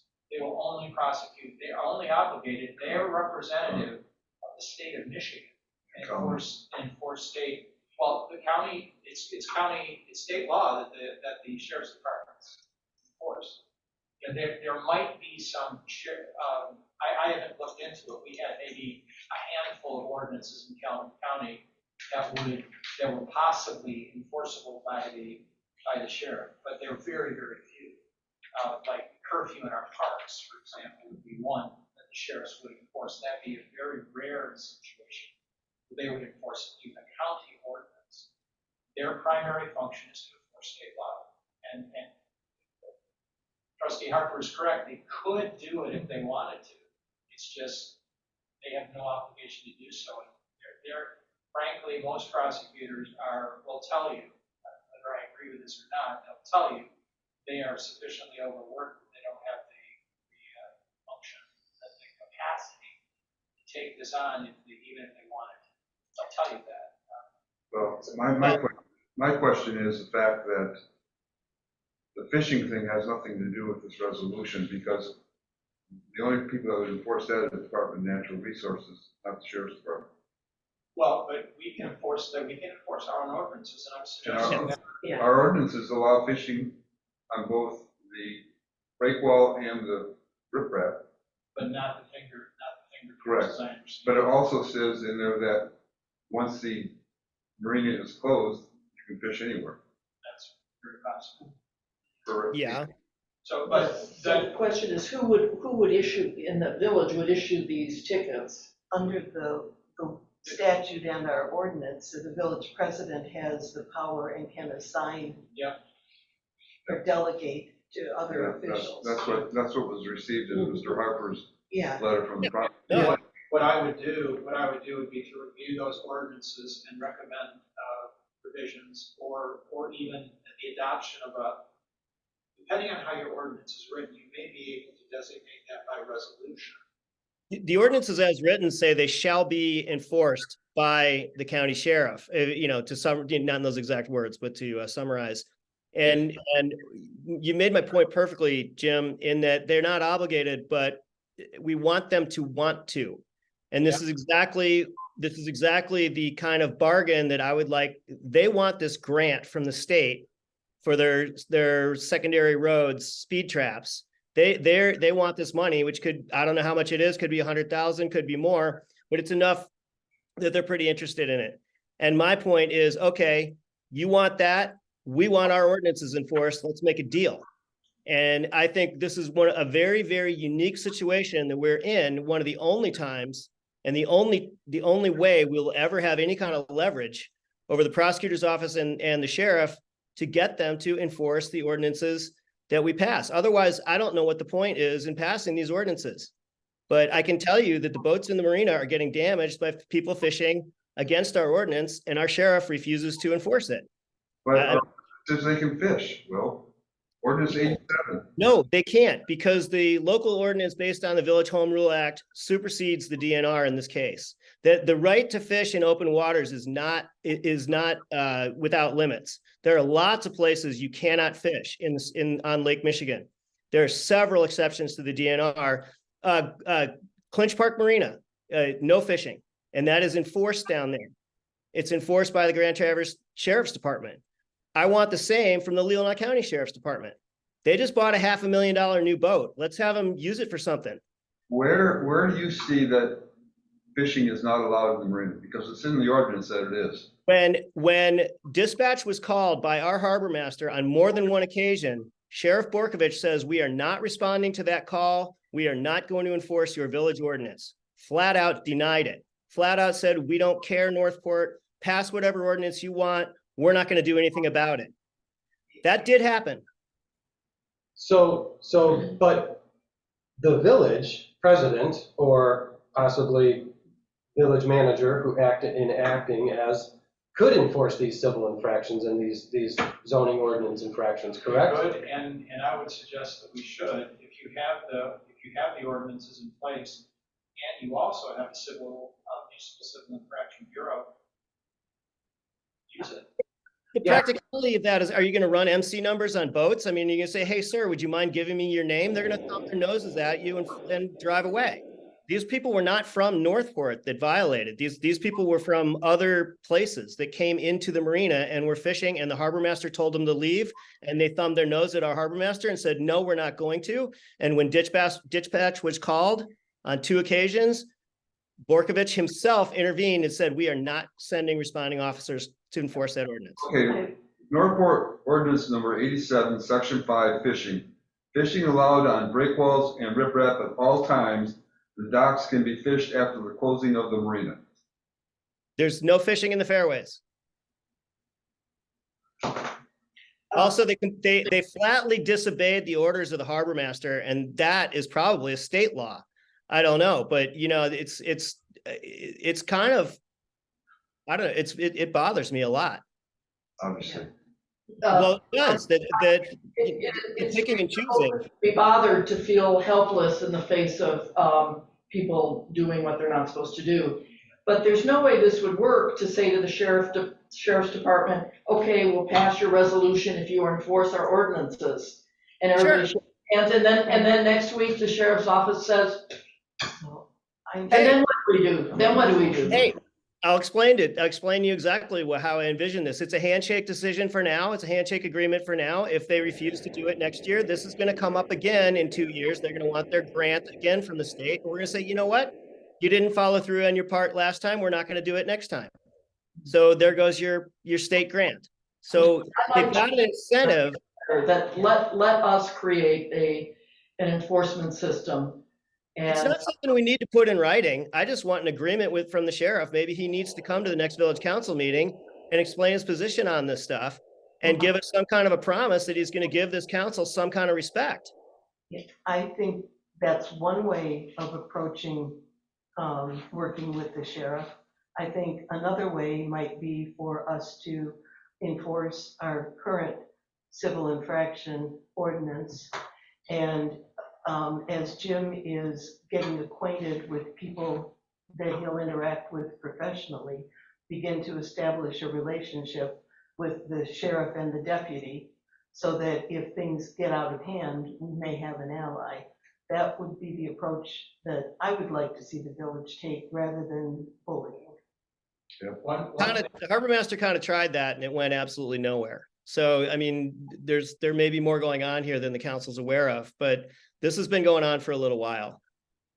Well, I will certainly commit to making contact with all those individuals. For example, you suggested, would we run MC numbers? Well, that's something we may be able to get a relationship with dispatch to.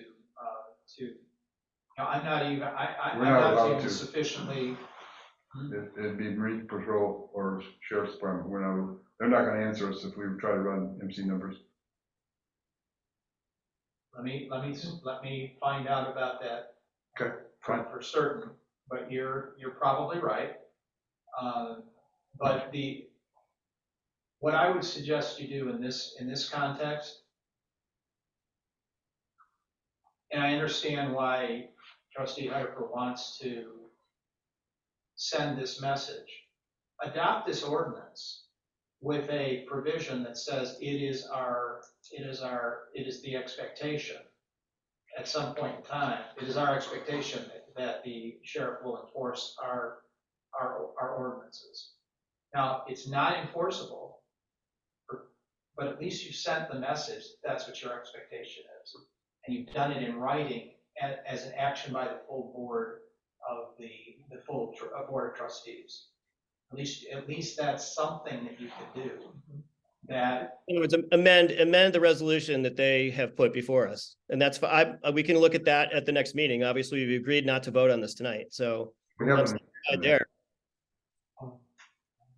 but whether you vote on it tonight or at your next meeting, and I'm not sure if when they submit the grant and if our response is required before they submit the grant or not.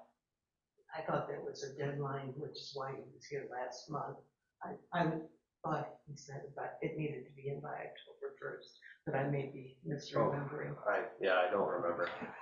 I frankly would rather let them have the grant and do the work that they do on the secondary roads, and then work toward a system in our village where we enforce our own ordinances. Tony, what resolution number would this be? I believe it's number 3. I'm gonna make a motion to. I'm gonna call point of order before you make the motion. It was agreed on at the agenda, when we adopted the agenda, this would not be voted on tonight. I don't think we agreed on I said we would. Play the tape. that. Go ahead. No, sorry, I said that I had no intention of taking any action, but if a member of the council wants to make a motion. They can. I make a motion to adopt resolution number 3 of 2023 for the secondary road patrol for the sheriff's department.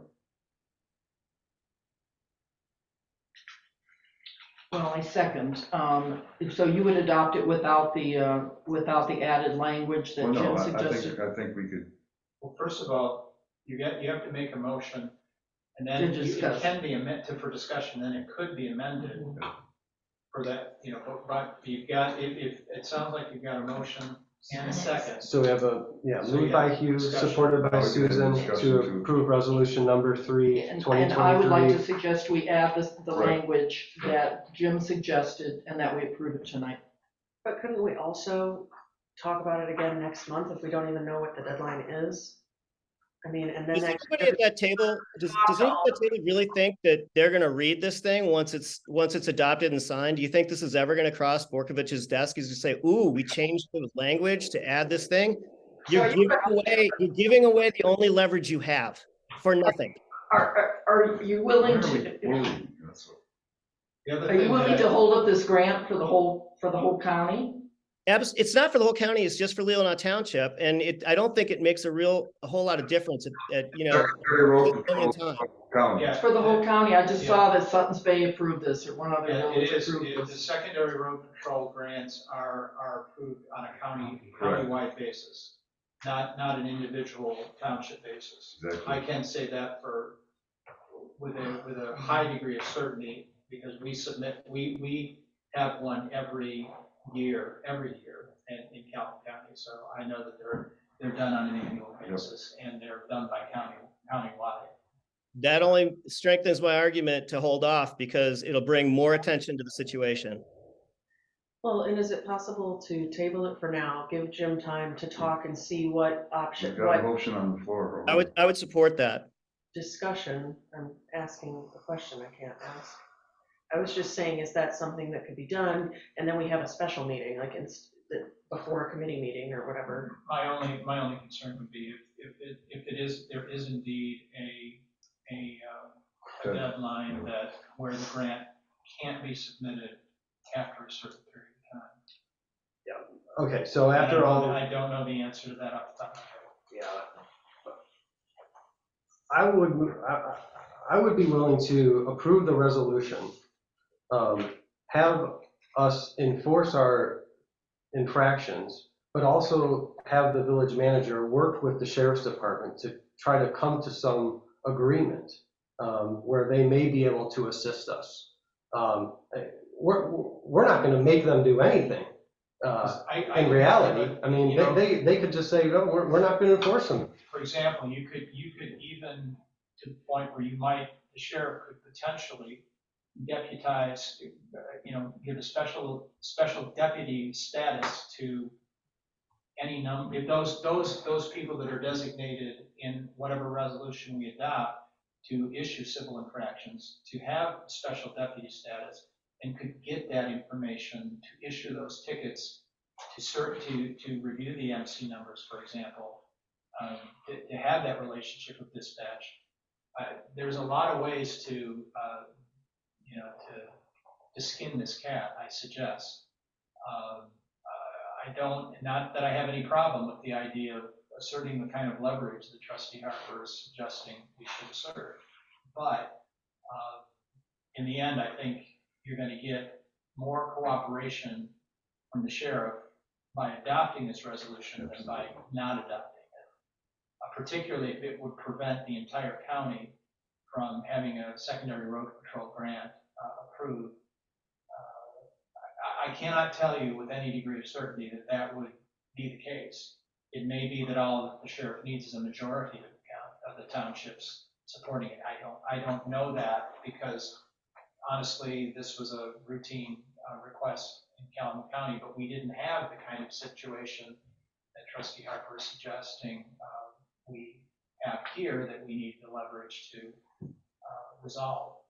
So, I mean, wait, let me go one further. So we set our own speed limits on our own non-trunk line roads, our streets, like, Ransom Street or Rose Street.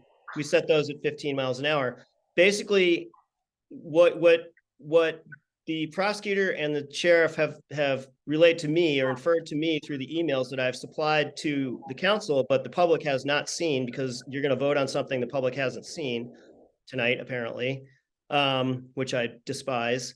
But that means they have no obligation to write speeding tickets on our secondary streets in the village. So if they violate, so why do we have 15-mile-an-hour speed limits if the sheriff isn't going to enforce them or will at their whim? I want some kind of agreement between the village and the sheriff's department. Then when we pass an ordinance from this village council, that they're going to at least make the colorable claim of enforcement. And right now we're getting a flat no, we don't have to do anything. And if you read the email from the prosecutor, I think it's quite shocking. And I think if the people of the public read that email and they watch you vote for this and give away every ounce of leverage you have, they're not going to be real happy about it.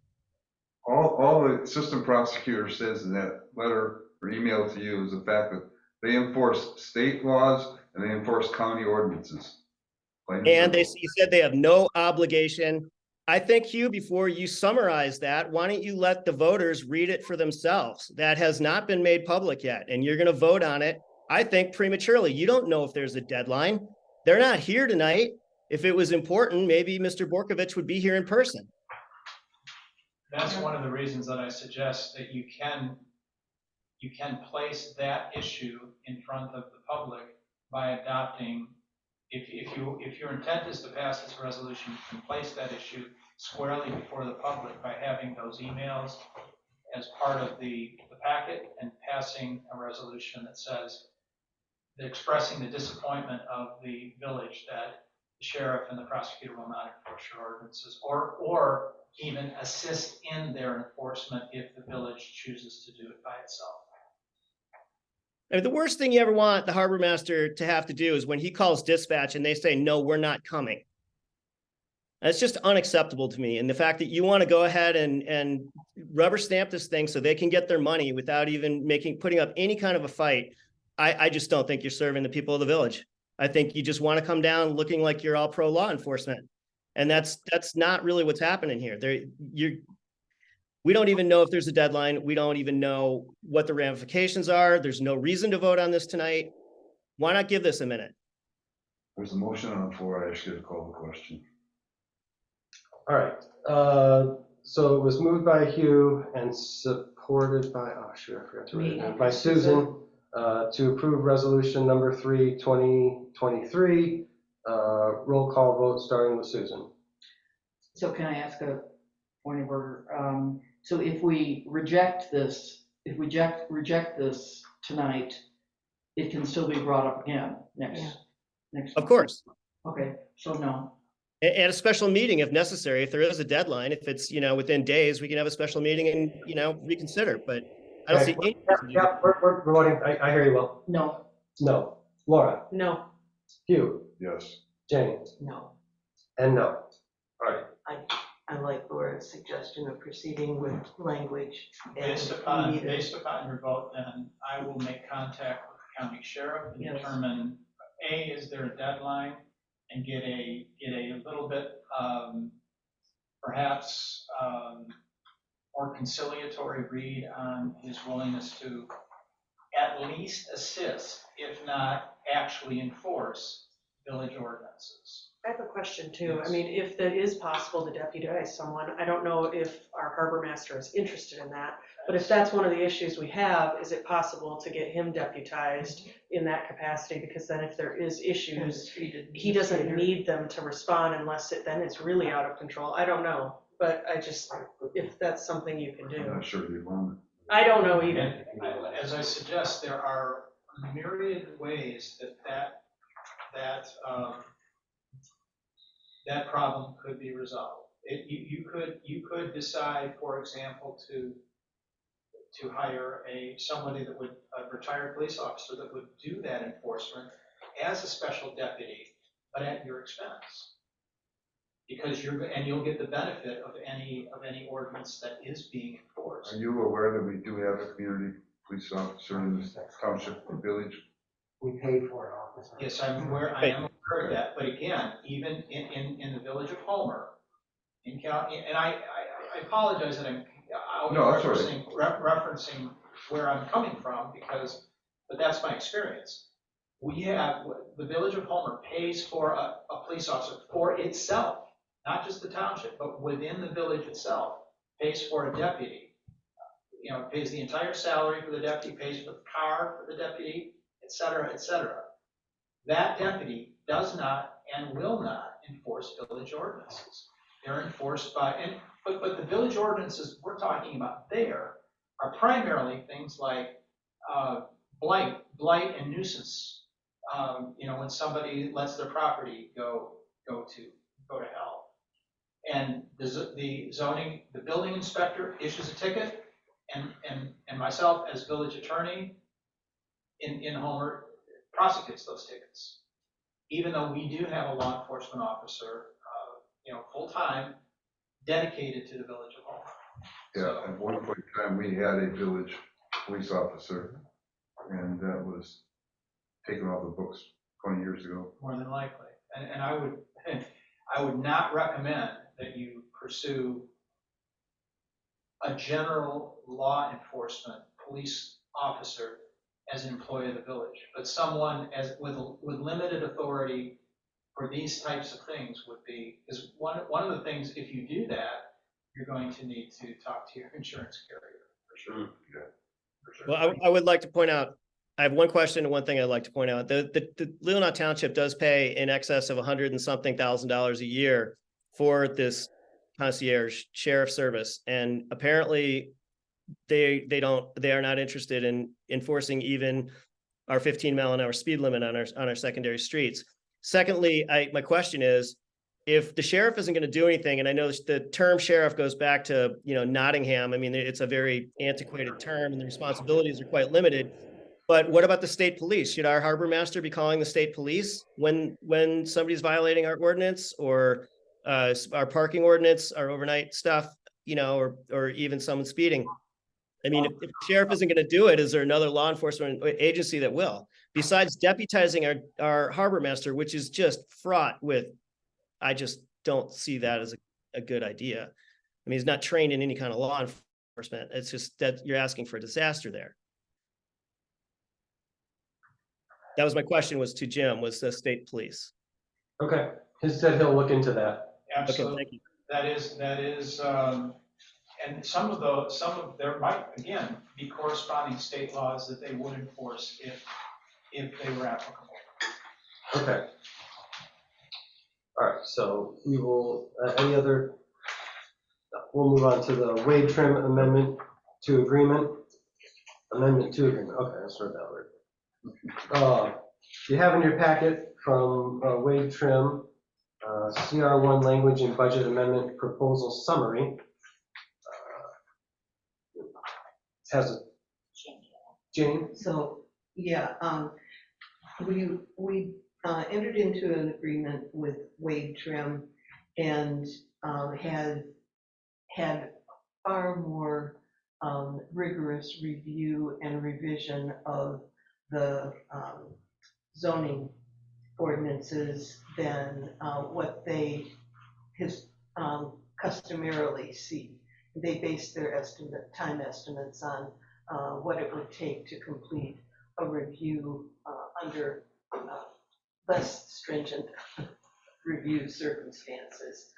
And in order to complete the work that we need to proceed with, there's an additional $4,250 required. And we do have funds budgeted, but it is in excess of what was in the original and first amended agreement with Wade Trim. So one of the questions I have is where are they getting their time from? Like the original contract, I pulled it back out. We don't have it in our packet, but when I look at that, I don't see anywhere where it says how much time. It's just these tasks are going to cost this amount. And that doesn't have an hourly rate. And so I'm just wondering where are they getting their estimates of time or what they were bidding from, because it wasn't explained in the contract that was signed that I am aware of. I do recall, and in fact, there is an area where they talk about having almost a contingency on their agreement. I believe it was 10, 15% that was recommended. So, and I can't tell you, Laura, other than they, based on their experience with other clients, they build their bids. Yeah, and I want the zoning done. Like, I do not want this to be held up, but I also don't really feel like it's fair that just because they didn't put the hours in their contract and now they want more money, but it doesn't say that we have to pay more. I mean, to me, I don't know where that's coming from, because the contract we had definitely has tasks. The only thing that has any time when I was reading it is that it would be a 2.5-hour meeting this time and a 2.5-hour meeting that time. That's specific tasks, which they have done. The rest says that they will work on it. What is it that he needs to do? Because I do know that the Planning Commission also, Virginia, has done immense amounts of work typing all of the corrections into the actual document. So I'm just wondering what is left that he has to do that's his expertise that we're paying for. Other than sending us our document back that we're sending to him. And I genuinely, I assume there's something, I just don't know what it is. So. Well, it is laid out there in the tasks that are broken down, and I know it was talked with our planning commission at great lengths. And actually our former chair, Nicole Aubrey, myself, met with the village president and discussed it. And so I do agree that the tasks were laid out, and I'm not an attorney, and so obviously there is an agreement that we have signed and agreed to, and I do know that the contingency is in there, how binding it is, and what that looks like. Maybe it can be reviewed before this, but I do know that this is holding up the finalization. I know it is too, and I really want the zoning, but I also don't want to, we were paying a lot for it in the first place. I don't know. It's just frustrating to me because I feel like if they wanted it to be by the hour, they should have written their contract that way, and they did not.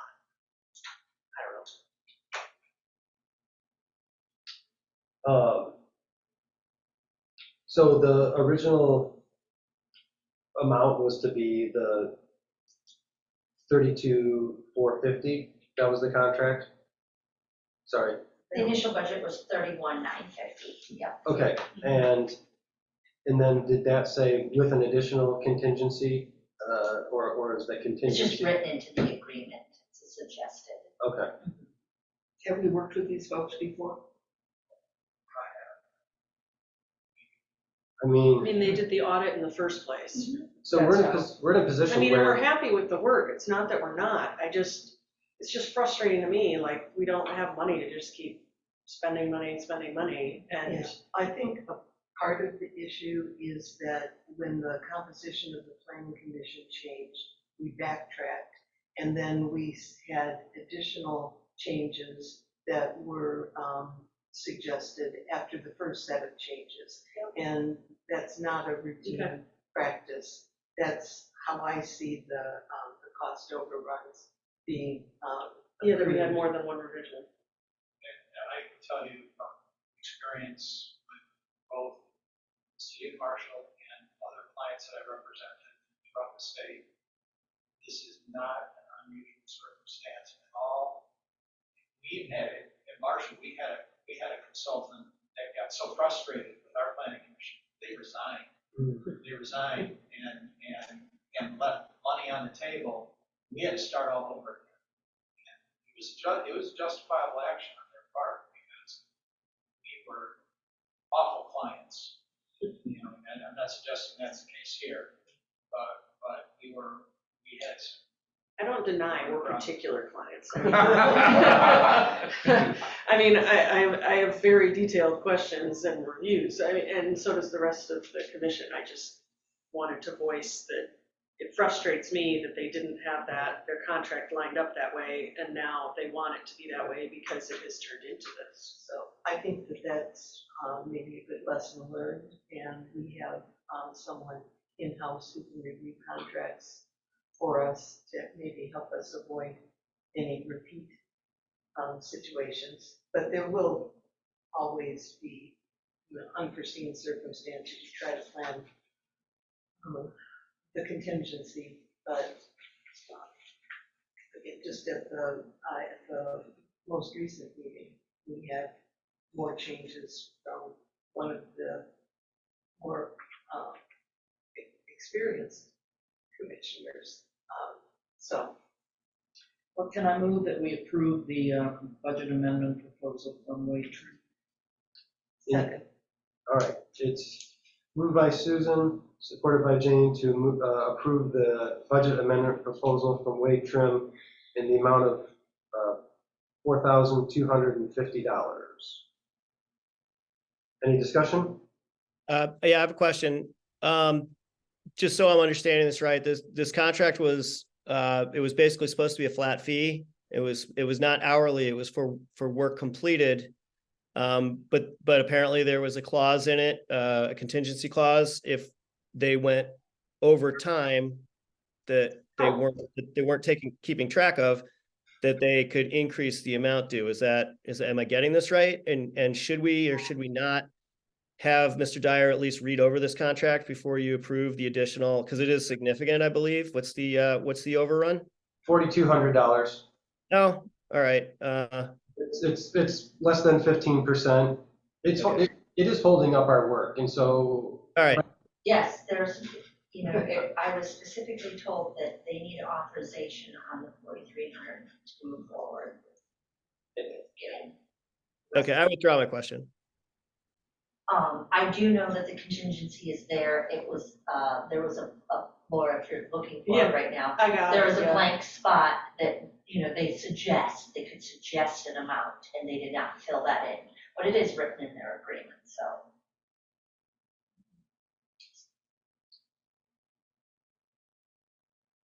Any other discussion? Okay, let's see. Again, I guess I don't see it, but I don't want stuff to get held up. I mean, it's crazy. We've been working on this forever. So I just wanted to voice that it frustrates me immensely. okay, so roll call vote starting with Jane. Yes. Hugh. Yes. Laura. Yes. Susan. Yes. And yes. Motion passes. Oh gosh, water rate proposal. That would have to be 17 minutes. I think we're over that 17-minute meeting, Jen. I think we are. So you want me to take it? Yes, please. Okay, so the water rate proposal is something that we've been working on in infrastructure looking at. I want to do it as, or my thought is that it's a discussion item tonight so that we can discuss and so the public has the opportunity to review and look at it. Some of the information that I have in there is what our estimated revenues and our estimated expenses are for this fund. One thing to note is that the money that comes in is the money that goes out, and there are some aspects of that fund that are already over budget. And we are about, what, halfway through, or a little bit more maybe? Yes, 7 months. Yeah, so we're a little bit more than halfway, but some of them are already over. There are a number of expenses and maintenance and operation costs that we need to be sure that we're covering going forward. And then one of the biggest concerns and issues that we want to think about, despite having some fund balance there, is that we have a large number of capital improvement projects on the infrastructure that need to be addressed, any one of which could potentially be more than that fund balance.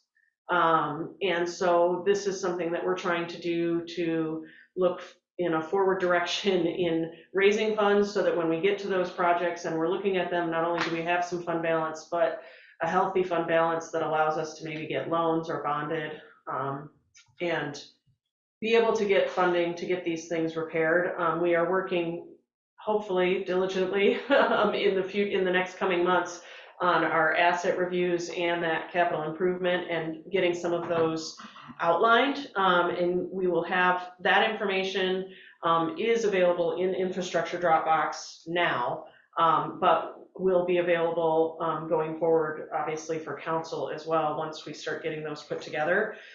There was a study done in 2021 by Gosling Zubek. We aren't included in it, but it is a large number of communities that are in the Upper Peninsula and Northern Michigan areas, evaluating. It actually studies sewer and water rates, so the NATULA has been looking at it, I think, as well. And when we do those comparisons, we can see that we are well under the average of other communities. And so when we were looking at this in infrastructure, we reviewed and we were trying to look at a 5-year plan, which doesn't mean that we absolutely have to stick to it. Obviously, if we get into it and discover that it needs to be adjusted, then we can do that, but kind of so that there's a roadmap going forward, as well as we get those CIP numbers together, we can see, are we raising enough or aren't we? We can kind of capture how much do we need to, what are we shooting for beyond more than what we have, which I think could be helpful. There's a couple other changes that are in this right now that we were looking at. One is when you look at the tap connection fee, right now it has always currently been a flat rate. It was raised a few years ago from $1,800, I think Chris said, but either way, it was raised.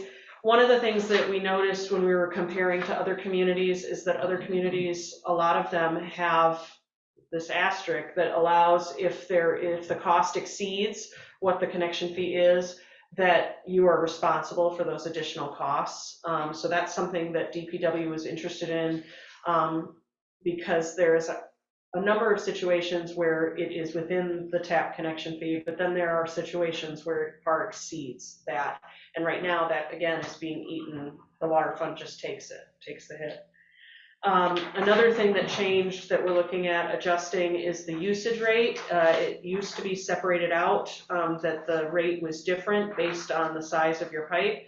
But the committee talked with Dave, our water operator, and Chris about is that necessary for that aspect of it, because water is water and you're paying for the gallons used. And so what we did to combine those is we took the number of users that we have that are the regular SOT, the 3/4 to 1, and then the number of users, and we averaged those costs together to get the new rate. And then we still kept the larger pipe sizes for the ready to serve cost as the different numbers, because that cost helps cover the maintenance and operations, and therefore the parts that are more expensive because it's a larger pipe is why you're paying a larger base flat rate. I did meet with Jim and talk about this this morning at length, and he had some suggestions also. One of them being to include, instead of having the battery service fee as a separate fee, which is to work to try and be sure we're covering the replacement cost of batteries, is that we potentially consider putting that into our ready to serve flat rate instead of having it as a separate line item, and that it could still be a fund that is kept there separate, but instead of it being a separate line item, we could combine. So that's something to definitely consider. And then the final things that I have outlined there is just to show people this was calculated on our average usage based on our revenues that we get from it. So it's taking our actual community's average usage, which is 4,750 gallons per user, and averaging out so that people can see what that monthly rate looks like. And then the final aspect is what those estimates may come out to, again, assuming that our users stay the same, which they might not. Hopefully they will have more connections. But that was kind of, and the committee right now was in support of these thoughts, but I definitely wanted to discuss, and I thought Jim had a lot of really valid insight this morning with including the battery fee, as well as looking to get some of those numbers for our capital improvements together, so that we can be sure that we're showing the public what the costs are that we're looking at. I can tell you that my initial reaction to this was that you'd get a lot of, if you were going to enact this tonight, you'd get a lot of negative reaction to a rate increase when you have nearly a 90% fund balance in the water fund. Now, the problem with that sounds very healthy. But if you have not done a capital improvement program, if you don't know what your needs are for infrastructure on that fund balance could be eaten up immediately by one emergency project. But we don't know that, and I would be very remiss in presenting a rate increase to our ratepayers when we don't have that information. So I think what we really do need to do is essentially the same thing that Natula is doing on the sewer rates, to say we're going to do a capital improvement program and review that and see, can we do some rate stabilization through loans and bonding? Do we need to do this? Is 10% enough? Or is it too much? We really don't know until you have that piece of the puzzle understood. The other thing that occurred to me on the battery issue, we know that's a component of the system that's going to eventually fail, and it does make sense to have a reserve fund if you're going to replace them on a as failed basis. You want to make sure the money is there. But one of the things I think I'd like the DPW department to study would be a question whether you, instead of having replacement as when fail, do a scheduled replacement, because at a certain point in time, those batteries are going to fail. Let's replace them when they're at 15% of their useful life. So we know they're always none of them are going to fail, and we lose possible revenue when a battery fails and we don't have an appropriate reading for that house. And then if you're budgeting to replace whatever it might be, let's say just 20 of them every year, you don't need a reserve fund at that point. You know your budget anticipates that you're going to replace 20 of them every year, and you bake that into your budget, so you don't really need a reserve fund any longer. It's being taken care of by the fact that they're being replaced before their redundant life has expired. So that's why I thought it would be a good discussion item for tonight, and possibly action next month, or when and maybe the action item is, instead of approving rates, the action item may be, and one of the things that I will develop for you is what would it cost to do a capital improvement budget in the same way that Nikhil is doing. They can find a rate study Right. situation where they come in, they take it all and they spit it back and they say, here's your numbers, here's what you need to budget around, rather than us trying to do the work and Yep. coming up with numbers. Yep. And that might very likely would be the action item that I would present to you next month, as to how to evaluate that, what's the best way, and is that the cost that you need to approve for our next meeting? And one of the things also is that we were not planning to see the rate increase happen immediately. Our thought at committee was that it would be the final quarter, which gives us time from now, before that time, to discuss, figure things out, as well as notify the public and send out information to them so that they don't just receive it with the new rates, if that's the direction it goes. So. And my last comment is, even though I think the Gosling, I think I'm pronouncing that correct, the Gosling study provides a lot of useful information, it's essentially a benchmarking study, and you may be low because you're good and you're efficient. You may be, probably not, but that may be the reason. Thanks a lot. Or they may be high. They may be high because they're inefficient. Mm. So I always have, I think benchmarking studies provide very useful information, but the real study you need is an operational study. What is it that we're doing? Can we do it better? And what's it going to cost? Rather than let's just raise rates to what it is next door. Mm-hmm. That's just my general thought, and I have that general thought on all municipal services.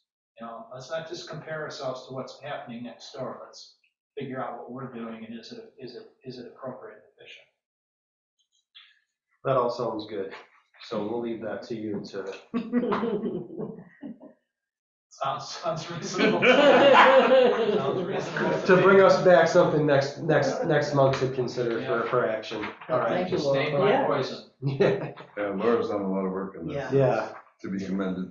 No, but I mean, I really appreciate all of Jim's insight too, and I think that it's great that our timing worked out, that it was at Yeah. this juncture. Yeah. And as you can see, there's a 14-point to-do list from this meeting. We're not done. And yet, Yeah, we're not even done yet. Okay, so we'll move on from water rates. We'll go to Leelanau Uncaged discussion. I'll start the conversation off with the phone call I did receive from, like I said, Lieutenant Dwayne Wright today. His concern was that during Uncaged, some officers witnessed what would be probably some improper sale of to-go beverages from certain businesses. And while I don't think any violations or tickets were handed out at that time, it was something that, again, is cause for a little concern on their end, and something that he had questions about. Had somebody pulled like a community license for sale situation? I know that the village had worked with MDOT to get the road closed down, correct? But Uncaged has sort of moved on to their own entity, because that was, I told him, I said, the village of Northport is not responsible for any planning of the Leelanau Uncaged events or the activities or things that go on there. But he thought that as the event grows and becomes more popular, that things need to be handled in the appropriate manner. Everybody needs to, comply with their licenses that they have. He said, because really the onus is not necessarily on the village, it's that businesses that violate it could, exactly, some ramifications could come down. And so having some planning in the beginning to avoid these situations so that everybody's on the same page is what they would like to see. So if and when there's either a follow-up meeting, if Leelanau Uncaged does a after-event meeting, his recommendation was that himself or Under Sheriff Kiesel be there to discuss the situation, and that there should be some representatives from the village of Northport, there should be some representatives from Leelanau Uncaged, and so that, again, going forward with the event, that everyone's clear about what should and shouldn't go on down there, and what their presence needs to be, that if there is going to be to-go sales and alcohol moving in and out of the closed area, that it needs to be better, I hate to use the word police, but better policed in terms of, where people should be going and shouldn't be going, for not for just the compliance, but also for people's safety.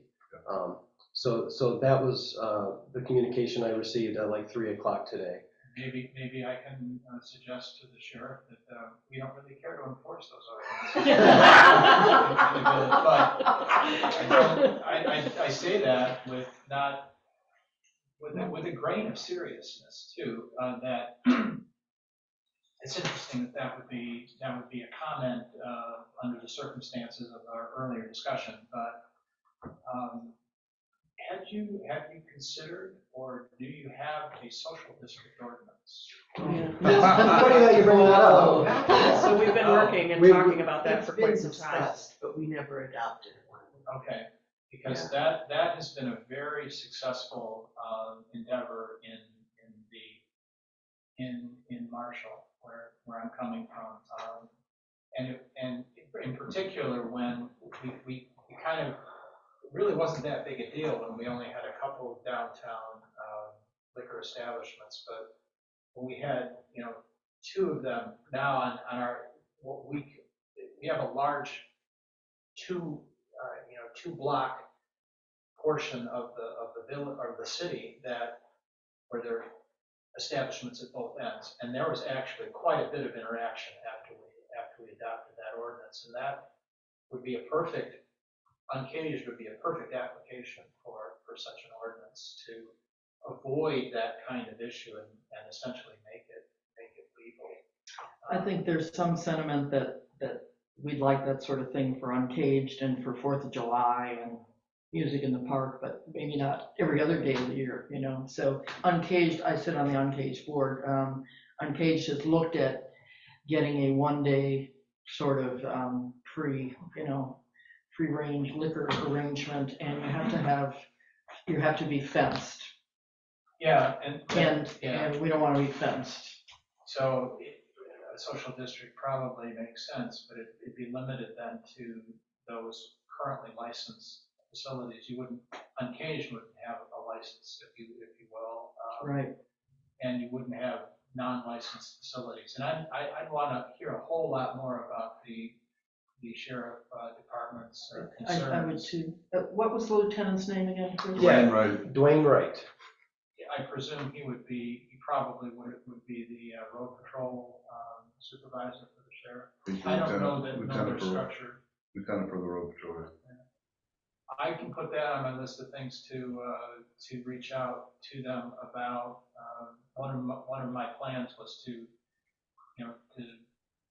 get to know those people at the county level that we will be interacting with. But that would be one of the things that I would do, and find out a little bit more what they actually observed, and how we might best address that. And I did offer to Trustee Ager, and as village manager, I'd do whatever we can do to help Uncaged as a village, that I would offer to be involved in that. And this sounds like that would be one of the issues to address. Yeah, we can have a discussion about the social district. It's come up at council numerous times this summer, and I think there's a little bit of pushback in terms of having like a free-for-all. And social districts are not free-for-alls. Right. They're not intended as such.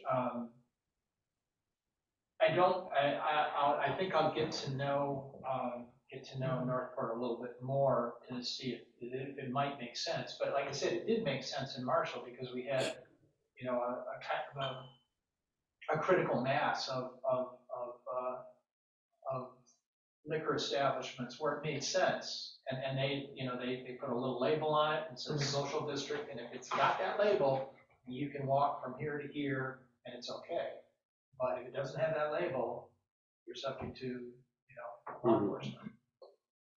So I'm sure there's other real and non-cage discussions, so I don't want just this one topic to dominate it. But Jim's adding to the list. And Laura did. Chris, can I voice in for a moment? There is a post meeting for Uncaged, October 15th, Sunday, October 15th. Sunday the 15th. Whereabouts, Chris? It's not, I'm not sure it's a debrief, Chris. I think it's a party. Well, okay. Party Okay. for party. Because it's at Andy's house on the dune. Oh, okay. Okay. I don't think we have a formal debrief scheduled at all. Okay. Well, there's several things I think need to be talked about. I'd like to hear if you want to send your thoughts, maybe if you want to send your thoughts to me or send your thoughts, Laura, you too. I mean, because it's really not a village thing, is it? No, but we play a huge part in it, with traffic control, as Hugh knows.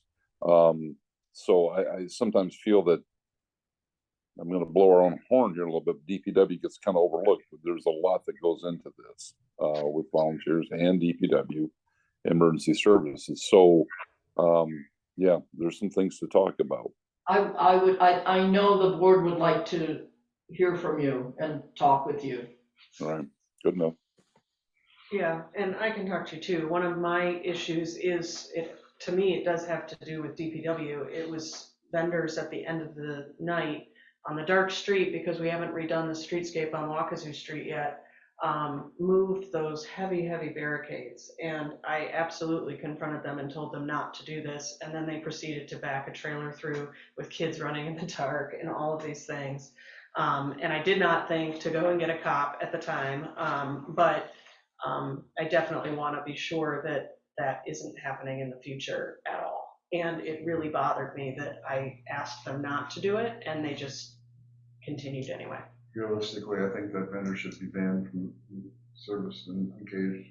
I mean, it was dangerous. Yep. So, and I mean, as we've Well, said, there were a lot of people on the street too in the dark. So, Okay, can we talk about it? yeah, absolutely. Yeah, I don't think it's a village issue. I mean, It's happening within the village on our streets, and it was DPW blockades that were moved. So that's where I think that if there's coordination, again, between the village and Uncaged, and certainly Uncaged is hosting the event, but it's taking village resources to put it on.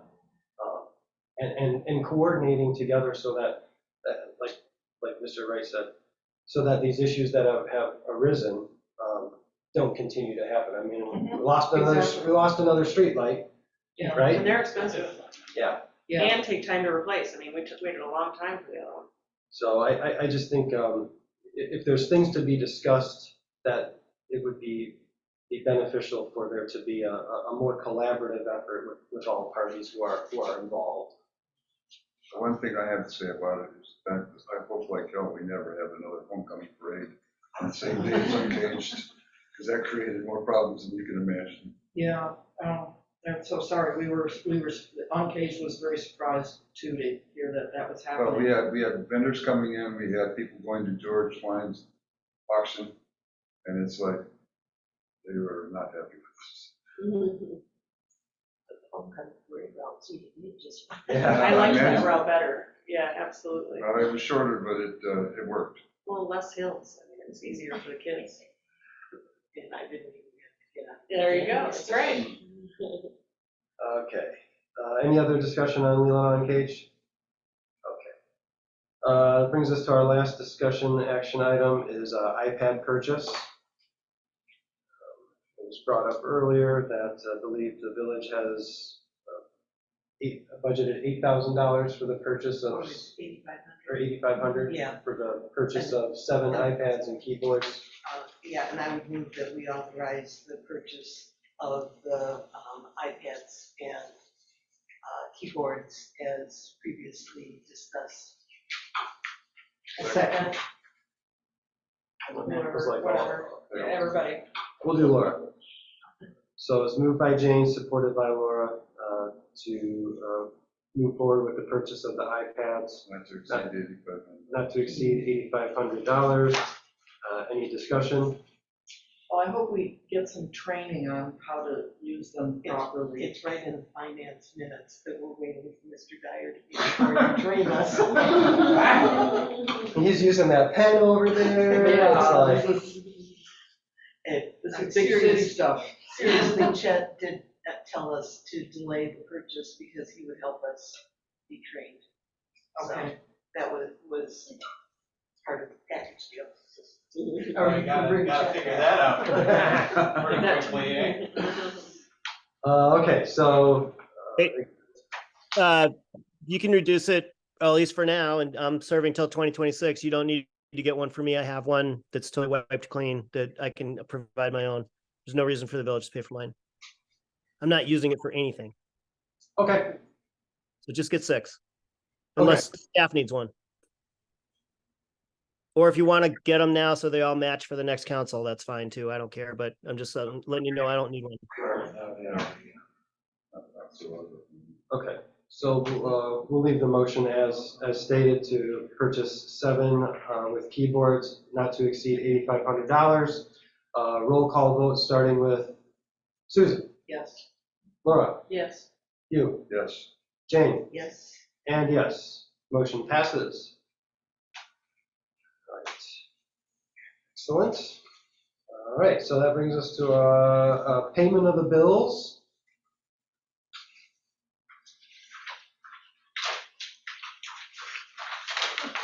Everybody's had, everybody's had. Sorry, I just realized that, It's okay.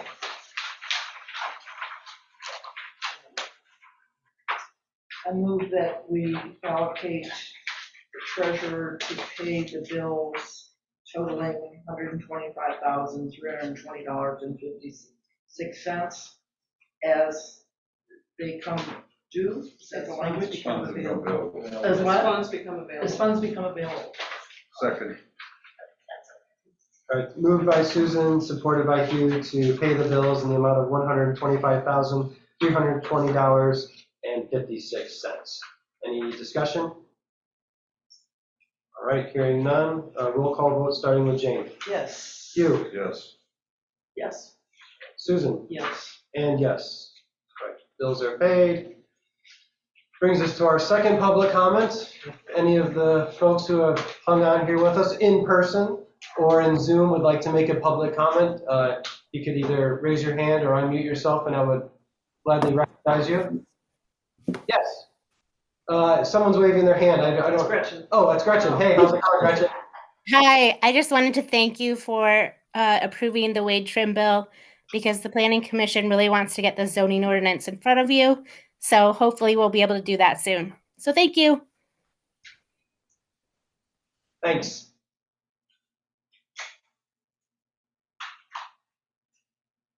Just very briefly, I am very pleased that Jim is with us and that Jim was able to see Uncaged. I think Uncaged represents a tremendous amount of creativity, talent, hard work, volunteerism, and sort of like why we're all here. People like to come to us. We gave them a wonderful day. I'm glad Jim introduction to Northport was Uncaged. Especially with perfect weather. Yeah. That is- I thought it was very fitting that you throw me a party. I ran into him in the street. He's like, thanks for throwing me this great big party. Welcome to Northport. In all seriousness, I was, to say that I was astounded would be really to damn myself with faint praise because it was an unbelievable experience and I'm very grateful to Trustee Anger for sending me a personal invitation. Our plan was originally to get up here on a Sunday evening and just start on Monday, but it came up Friday, spent the entire day walking around downtown Northport, just my mouth open again. What next? What's next? So it was wonderful. Is there any other public comment? All right. Thanks for hanging with us, everybody. Next up, we have council comment. I would just like to say that we gotta get a grant writer as soon as we can. I mean, it is imperative that we get that help. There's so many things going on. I don't know who can make it happen. Jim, maybe you. So I did for infrastructure get a lead from Chet right before he left, which I have some emails going back and forth, but he hasn't answered me yet. And it's through Networks Northwest, and they approve grant assistance for governments on a case-by-case basis. So they may help on some, but then might not help on others, in assisting you in writing the grant. And so I'm seeing if Rose Street qualifies, just to see if they'd be willing to help us, but he has not. I mean, I talked to him, found out what he needed, have sent him that, have not heard back yet, so. Sounds like a one-off type of Yes, thing. not- so it's like, so we would have to ask them for help every single time with every single thing, and they can say yes or no based on, whether they want to or I'll tell not. you. Whether it seems like something that they can I'll tell you assist with my or not, so. experience, that there, you get, if you were to advertise for a grant writer, you get a ton of applicants, most of which are 100% unqualified. There are a lot of people that say that's what they do, or will try to take a job at that, but it's a rare person that can actually do that, because I can write grants. I'm very good at that. It's finding them that's the problem. Right. That's the real, so it really shouldn't be a grant writer position. It's a grant finder position. So Yeah, that's what I great news assumed though, was because the- I have like 6 grants for one of our infrastructure projects, and I just don't know, and I do not feel at all qualified to write them at all, nor do I have time. But I have a list of grants that I think might apply to a number of our different projects. That's something So, that we should talk about. yeah, for sure. Hey, I got a list too. We should talk about that. Any other? Yeah, Councilor? I've got something. Much to my surprise last night coming into town, I never realized that DPW or whoever put a motion light on the village sign coming into town. So as you drive by, the motion light comes on and lights up the sign. Oh. And it's pretty darn cool. Oh, Yeah.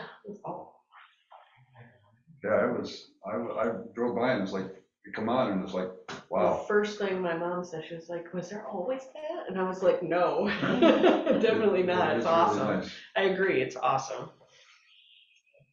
And then I would just like to publicly, on behalf of the Planning Commission, thank Joni for her work as zoning administrator. She brought a lot to the organization, and we won't miss you because you'll still be here. But we're happy to have a smooth transition, but thank you for the extra work you put in. You're welcome. Thank you. And I would just like to echo Carl's comments about Leelanau Uncaged. The event has really come to, in my mind, define as he said, everything that's great about Northport. And I know things like the 4th of July get a lot of people excited, but to me, Uncaged is probably the best weekend in town. And to see how the event has grown, to see the things that have come out of it, it really is a great effort, and I hope that it continues for many years. Yeah, they estimated on 8,000 people. Oh, Yeah. Easily. And so it's just a great way to showcase our community here at the end of the peninsula. You know, it's like most of the businesses here in town, our biggest struggle is just to get people here. Once they get here, we got them locked in. They don't want to leave. I agree. But it's the how do you get them off M22 onto 201? And I think that's something that definitely does that You for know, what our we're town. talking about, one of the things we're gonna need to address a little bit is the parking situation, because if we were to try to get an emergency vehicle down to the marina or anything like that, we would have never done it. It's just, well, then we should talk to you about how to change the parking. it would take an act of Congress. I mean, it's, I went down Bay Street and tried to go up Main Street, and I waited for 5 minutes as the traffic was coming the other way, because there's only one lane. So those are things that can be discussed as we work in a collaborative effort to, again, continue this in the safest way possible for everybody that wants to attend. And we talk about all the time on the board that we don't want it to get too big. this is about as big as we wanted to get, but we're not sure yet how to discourage people from coming next year. And we never want to charge money because the principle of the festival is that it's free. Yeah. You know, the one thing that would help, I think, is if somebody, well, like your cart or something, your golf cart, to transport people to the event from, because they park. From a different parking area. Yeah, we've talked about all that. Have the beta bus dropping people off from Travers, Sutton's Bay, picking people up along the way. Can we stop the presses? Because Hugh Cook just said something positive about golf carts.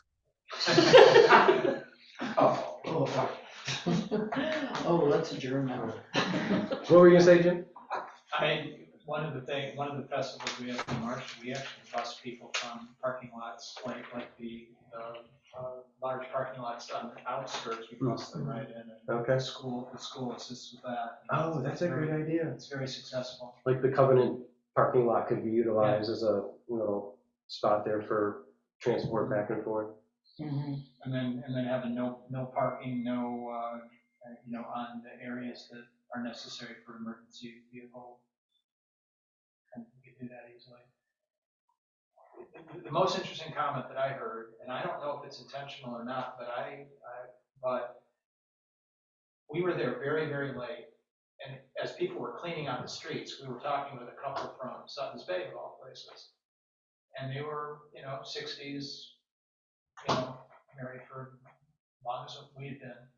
And they said, this is a festival for us, for our people our age. I thought that was a very interesting comment because on reflection, I thought, yeah, it was, I had a great time and maybe that was intentional. I don't know. That's all we have when we live on. I know, I checked out, I looked at census, for another project I'm working on, looked at census, didn't realize that the